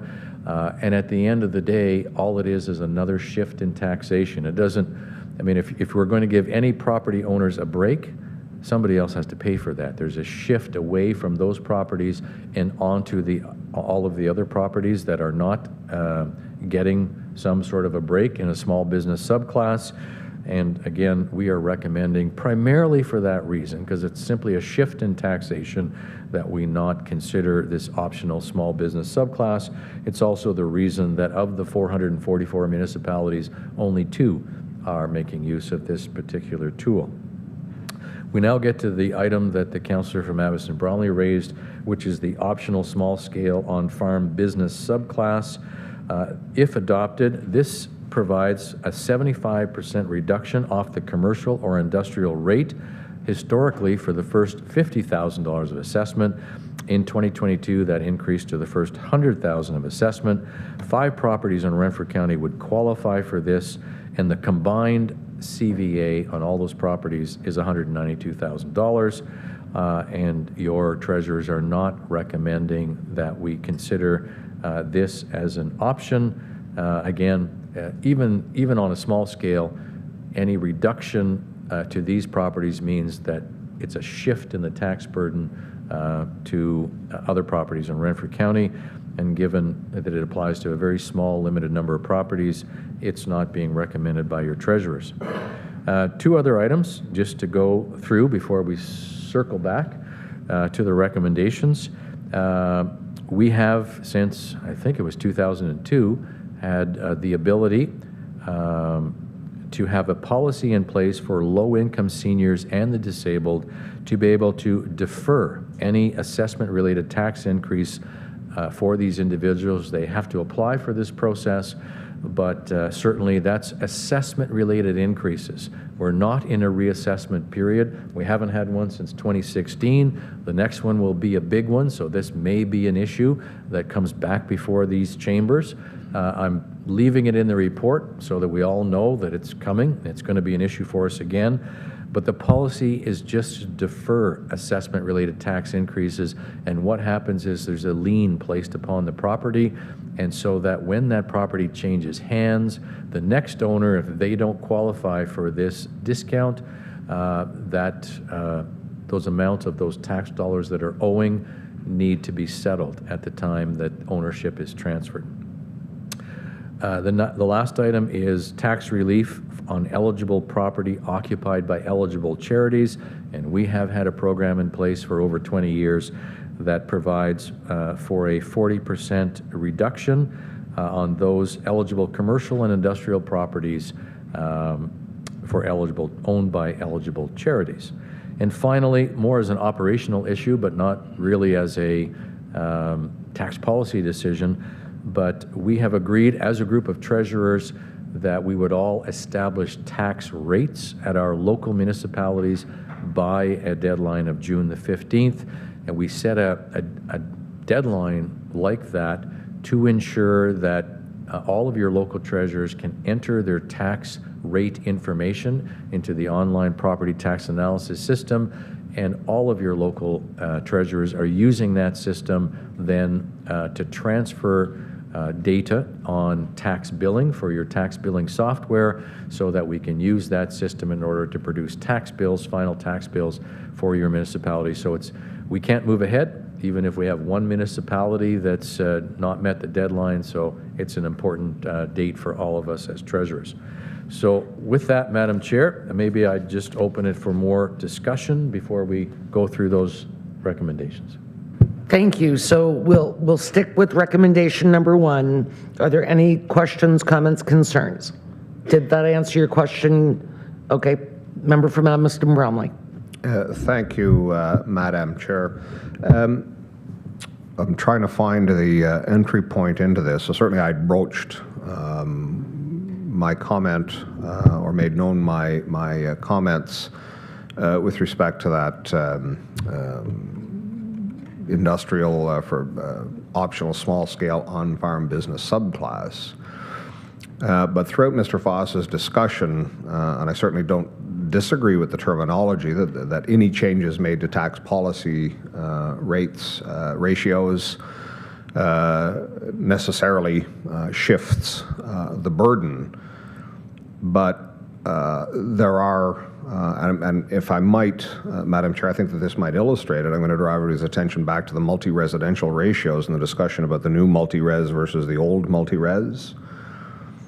So, if I'm understanding correctly both the reading and Mr. Foss's presentation, there was an active discussion of this for this year, but no changes were recommended for this year, but it's going to be an ongoing discussion. But then my question would be, Mr. Foss certainly identified, and it seems reasonable in the incredibly constrained housing market that we are in, that the province, the intent of the province in creating the new class of multi-res was as yet another incentivization for development. So if in fact we were going to, the tax policy working group is going to give consideration to lowering all multi-residential to that new rate of 1 versus 1.93, my question would be, what's the intent of that? Like, the province had an intent to incentivize new building. If we lower the taxes on existing building, what is our intent? It might seem like it's equitable to make all of the multi-residential the same thing, but I would suggest it's more akin to the discussion that we had at Health yesterday, at the Health Committee yesterday, with respect to enhanced COVID pay that was provided into long-term care, into the hospital sector, et cetera, most of which is ending now. So it was a one-off, it was meant to incentivize something, it did something, and that is completed. So it's not a structural change. So I would question why there would be consideration of lowering the tax rate on existing multi-residential units. What is it that we're trying to incentivize through that? If we lower that, then we are redistributing the burden of that with what has the goal in mind.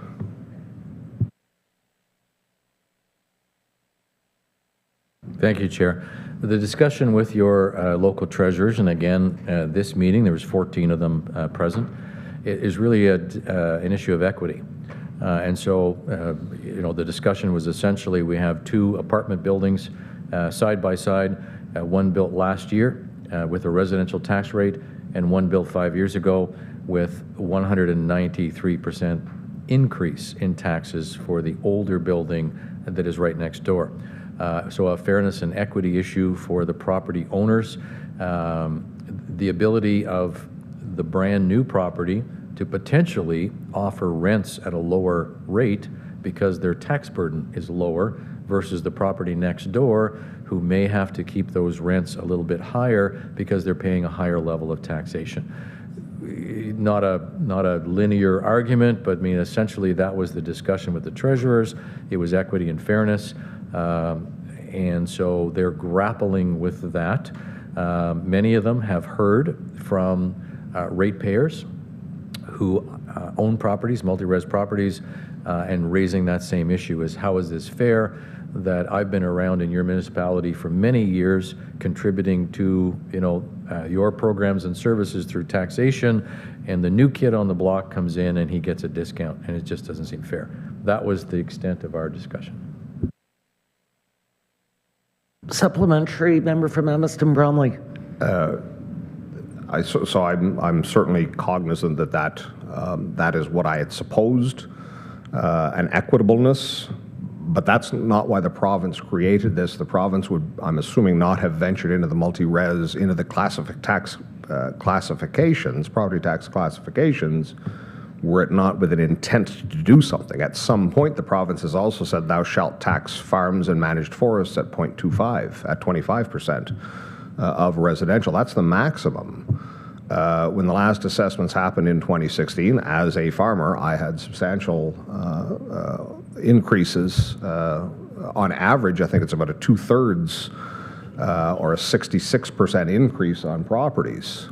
Now, the very fact of my assessments having gone up relative to the other classes has shifted the burden onto the farm class, But at that point, it seemed unreasonable to suggest that now we should impose a lower burden, because now we're getting into a deeper discussion. So somewhere, somehow, sometime, when we moved presumably from mill rates to tax rates, I'm assuming that the finance department at the province of Ontario had established the basis of the ratios. Obviously, through the industrial tax class, there has been some reconsideration of what those is. Again, I'm assuming that the industrial class was lowered to incentivize perhaps industry to come to the province, regardless of where it was.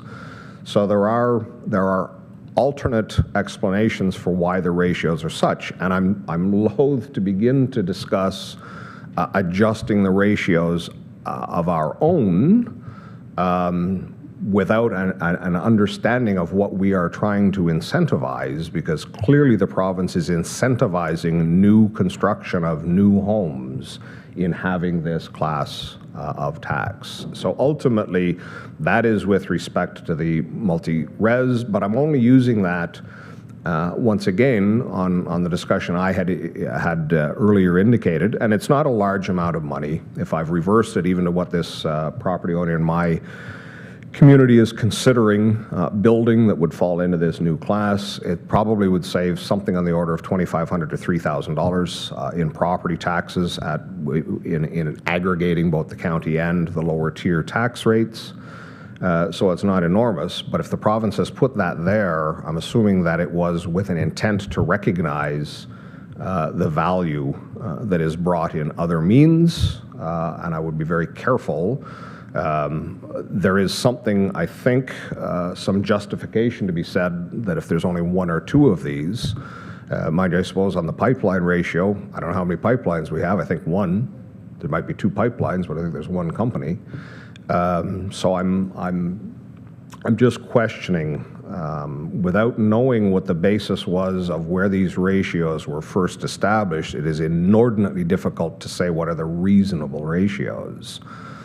On the one that I'm speaking of, particularly with respect to the on-farm business subclass, it is with an intent to add value on the farms themselves. So I would certainly, I'm going to introduce a motion that we do actually enter a new class, which is the small-scale on-farm business subclass. Do you have a seconder? Warden? You'll second? Yes, and then I have Okay. a question.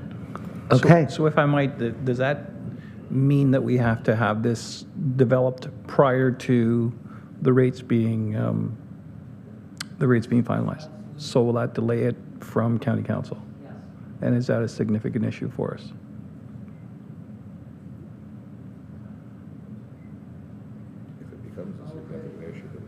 They're talking about a special meeting of county council up here.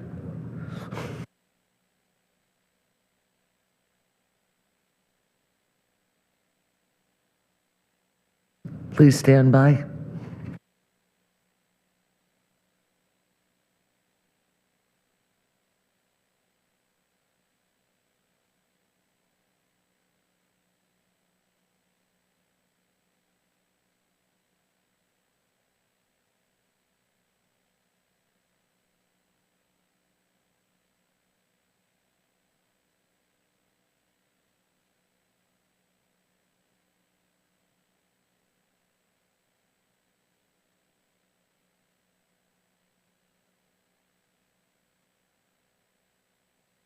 Thank you, Chair. I'm happy to discuss what we just discussed. We feel we feel that there's likely an application process to the province that we have to go through, a process to see if we can do this, to actually have this class introduced into ours, so that will delay tax bills going out, to put the fine point on this. So that would mean not getting something back to you by the end of this month. What we might suggest to you is allowing us time to investigate the process to do this and get this in motion for the next tax cycle, which would be 2024.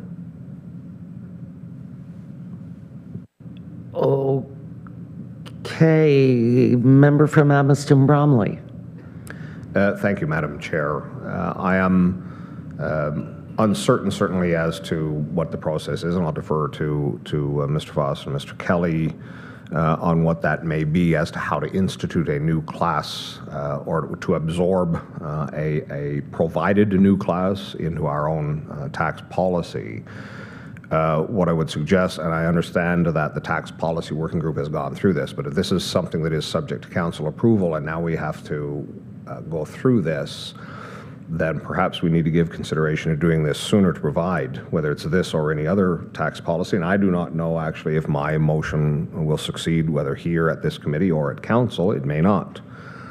But if there's no provision for us to do that in this year, then I would submit that we're not doing this in a timely fashion, that essentially if we must adopt the policy as it's written, we're rubber stamping it rather than approving it.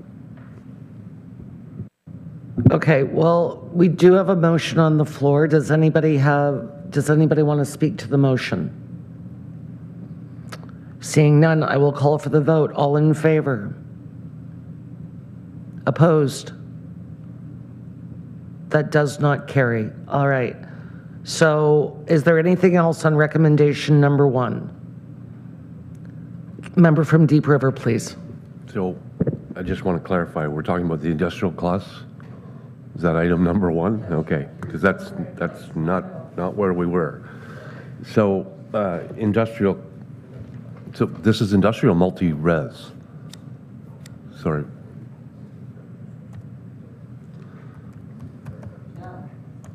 Madam Chair, if I could just clarify. So we've structured them to kind of talk about all of the ratios being our starting ratios and adopting them within our tax policy and within the bylaw. The second point, the second recommendation deals specifically with that unique landfill situation. Now, you know, it's not changing this year because there's no reassessment, so we could have maybe combined the first two, but the third one that deals with the industrial ratio, that is the one where we are now phasing in year 2 of that reduction for the industrial class. This is a decision council made in 21. We halfway there in 22, and the rest of the way there for 2023. So essentially, we're saying in the first 2 recommendations, let's keep the tax ratios exactly as they were last year. And then recommendation 3 is let's phase in, or let's finalize what we started in 2022 and move the industrial ratio down to this threshold, and that would be the end of our ratios. Thank you, Madam Chair. I think you just confused me more, so I'm just going to talk. So a couple things. One, I guess this might be simple, but back in 96, 97, 98, whenever the province made this change, why didn't the county adopt a new industrial class rate that met the provincial guidelines at that time? I mean, I know the answer, but that would have been a significant shift in taxation in year number 1, 1998, to move toward the threshold instead of having a 6% or impact to the industrial. I think the original was like 47%, and it was a massive shift to all the other classes. We've spent, since about 01, we spent 22 years slowly reducing the difference between the residential rate and the industrial rate, slowly, year over year over year, through the restricted ratios. And in 2022, we made the decision, let's not continue with this process any longer. Over 2 years, let's finish the job and get the industrial class to the benchmark threshold.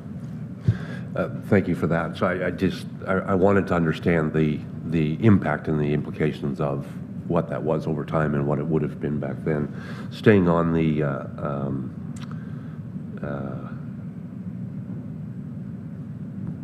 rates,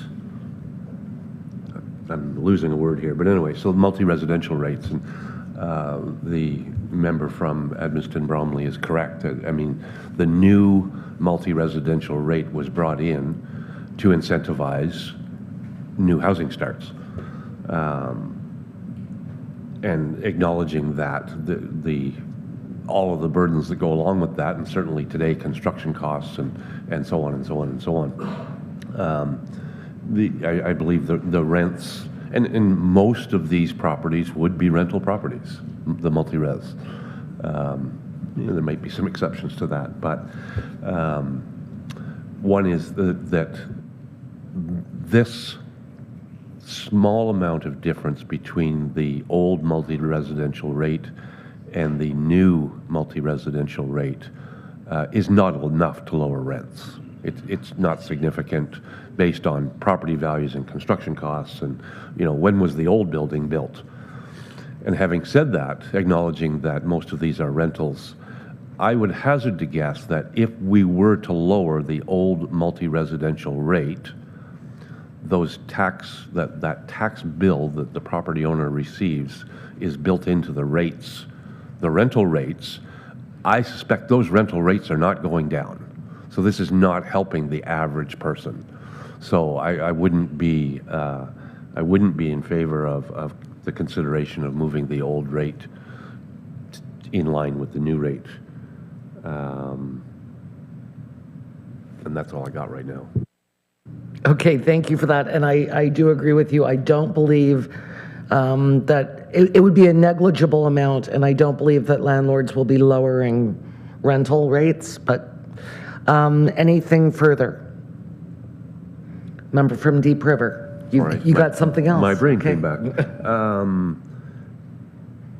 Landfill classes, and I think I've made this comment. Okay, hang on. We're not at landfills yet. Oh, sorry. Yep, that's the next one. Okay, so the 40% reduction in, what was that? I made a note about... I know, see, they all do go together, but they don't. Go ahead with your landfill question. Well, this one was, there's a reduction, sorry, nonprofits. Is that application-based, or does that automatically happen? Thank you, Chair. That is application-based for eligible charities. So that's a bylaw that we've established. I think the most recent revision is in 2012, both for the deferral of assessment-related increases to low-income seniors and the disabled, as well as tax relief for eligible charities. That's the latest revision is 2012.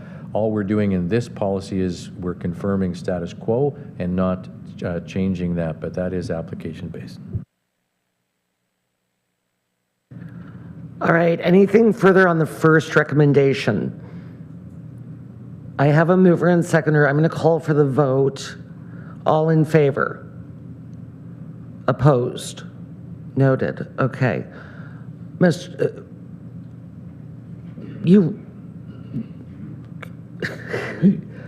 No, I don't think you did. It seems like so long ago. Thank you, Chair. So the second recommendation dealing with that landfill class, and really it's a non-issue this year because there's no reassessment, but just that the recommendation that the Finance Administration Committee recommends that County Council approve that the 2023 starting ratio bylaw include a revenue neutral ratio for landfill class at 1.189066, the same as it was last year. Thank you. I'll ask for a mover and seconder, please. Moved by the member from Killaloe, Haggerty and Richards, seconded by the member from North Algona, Wilberforce. Comments? Member from Deep River, please. So, two comments. The issue with this is if and when there's a reassessment of landfills and they go up more than what the average assessment is across all other properties, and then to keep this revenue neutral, then that burden shifts to everybody else. So that's a comment, just acknowledging that fact. And secondly, I think I made this comment before, and specifically, I don't believe we have any unorganized territories in this area, but oddly enough, the city of Mattawa, their landfill site is located within an unorganized territory, which means they actually have to pay taxes to the province. So, That's fun facts with Councillor Doncaster. Okay, anything further on the landfill class? I will call for the vote. All in favor? Opposed, if any? None. Okay. And the third recommendation, please. Madam Chair, the final recommendation is that the Finance and Administration Committee recommends that County Council approve a final reduction in the broad industrial ratio down to the provincial threshold of 2.63, which was phased in over a 2-year period beginning in 2022. Thank you. I will ask for a mover and seconder, please. Moved by the member from Brudenell, Dundalk and Raglan, and seconded by the member from North Algonquin Wilberforce. Comments, questions, concerns? Kind of a housekeeping issue. None? Okay, I will call for the vote. All in favor? And that is carried. And we will move on to number 14, please, Mr. Foss. Thank you, Chair. Recommendation that the Finance and Administration Committee recommends to County Council that a bylaw to establish the 2023 tax rates for County of Renfrew purposes be adopted at the next session of County Council. Thank you. I will ask for a mover and seconder, please. Moved by member from North Algonquin Wilberforce, seconded by the member from Killaloe, Haggerty and Richards. Discussion. All in favor? And we will opposed? Oh, noted. And we will move to number 15, Human Resources Policies and Procedures, please. Thank you, Chair. And perhaps I'll read the recommendation to get it on the floor, but I have asked Mr. Belmore, our HR manager, just to overview these two new policies. Of course, these policies are in keeping with the presentation we had earlier today on the staff survey and some of the initiatives that we look to enter into. Both of these policies contribute to our strategic plan goal of workforce development and have these items have been identified as action items for 2023. So I'll read the recommendation that the Finance and Administration Committee recommends to County Council that the revised corporate policy H03, Employee Referral Bonus Program, and H04, Employee Recognition Program be approved, and further that a bylaw to amend bylaw 6303, being a bylaw to establish human resource corporate policies and procedures for the County of Renfrew, be adopted. Thank you. I will ask for a mover and seconder to get it on the floor, and then I will pass it over to Mr. Belmore. Moved by the member from Deep River, seconded by the member from Laurentian Hills. Take it away, Greg. Thank you, Chair, and through you to committee. So the first policy we're looking at is the Employee Referral Bonus Program. So essentially the high level on this is that it's meant to reward existing employees with a referral bonus for introducing prospective employees. We believe that existing employees are a good barometer and judge of, who would be good to work for us, which on the recruitment side of things makes it easier for us because we have someone selling on our behalf as well as kind of doing a reference check before the person is even referred here, because you're obviously not going to want to refer someone and have your name associated with them if they're not going to be a great employee for the county. So we're already winning just off the bat. Essentially, the way it will work is that we'll pay a bonus to the county employee that refers another person for employment in our long-term care facilities. The bonus will be paid when the referred individual, an additional bonus will be paid when the referred individual passes their probation. The probationary periods are listed in the milestones section here based on the collective agreements that the folks at the long-term care homes are part of.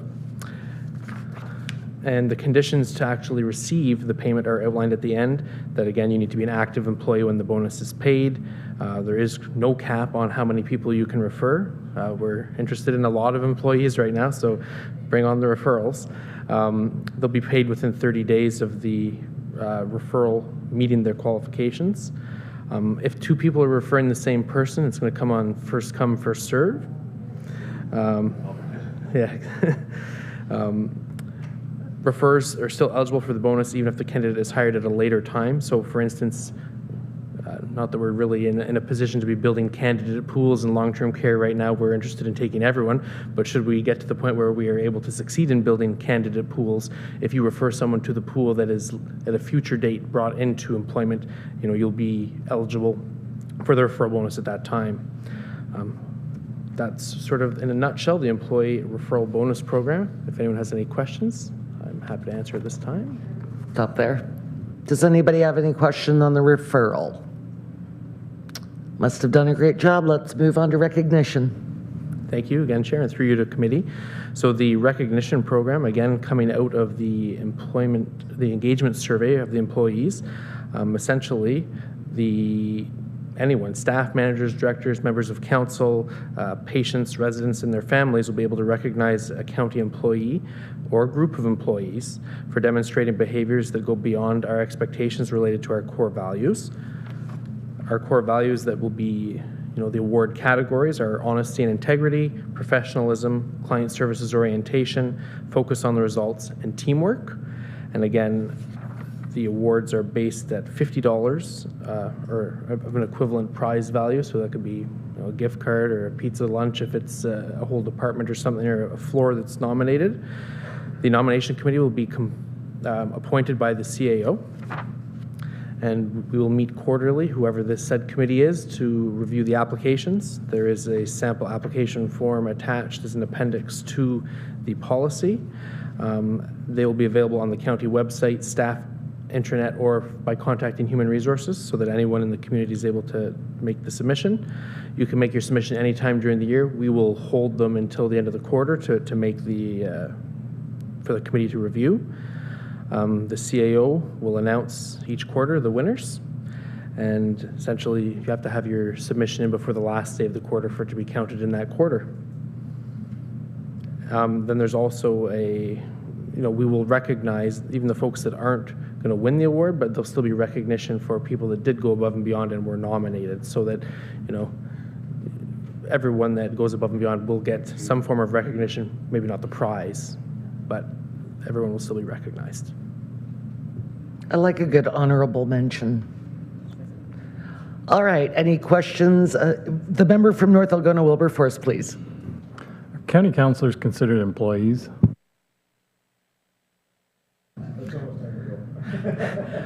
I would suggest in this policy, no. Just curious, because when you fill out your vulnerable sector check, you are an employee. Anything further? I think these are both great. Then I will call for the vote. All in favor? And that carries. The report as a whole. Moved by the member from Deep River, second by the warden. Comments, questions, concerns? All in favor? Excellent. Is there any new business? I see none. We have no closed meeting? We do not. Excellent. The date of our next meeting is Thursday, May 18th, 2023. Can I have a mover and seconder to adjourn, please? Member from Brudenell, Lindock, and Raglan, second by the member from Admiston Bromley. We do have lunch coming. All in favor? We are adjourned. Thank you. Thanks.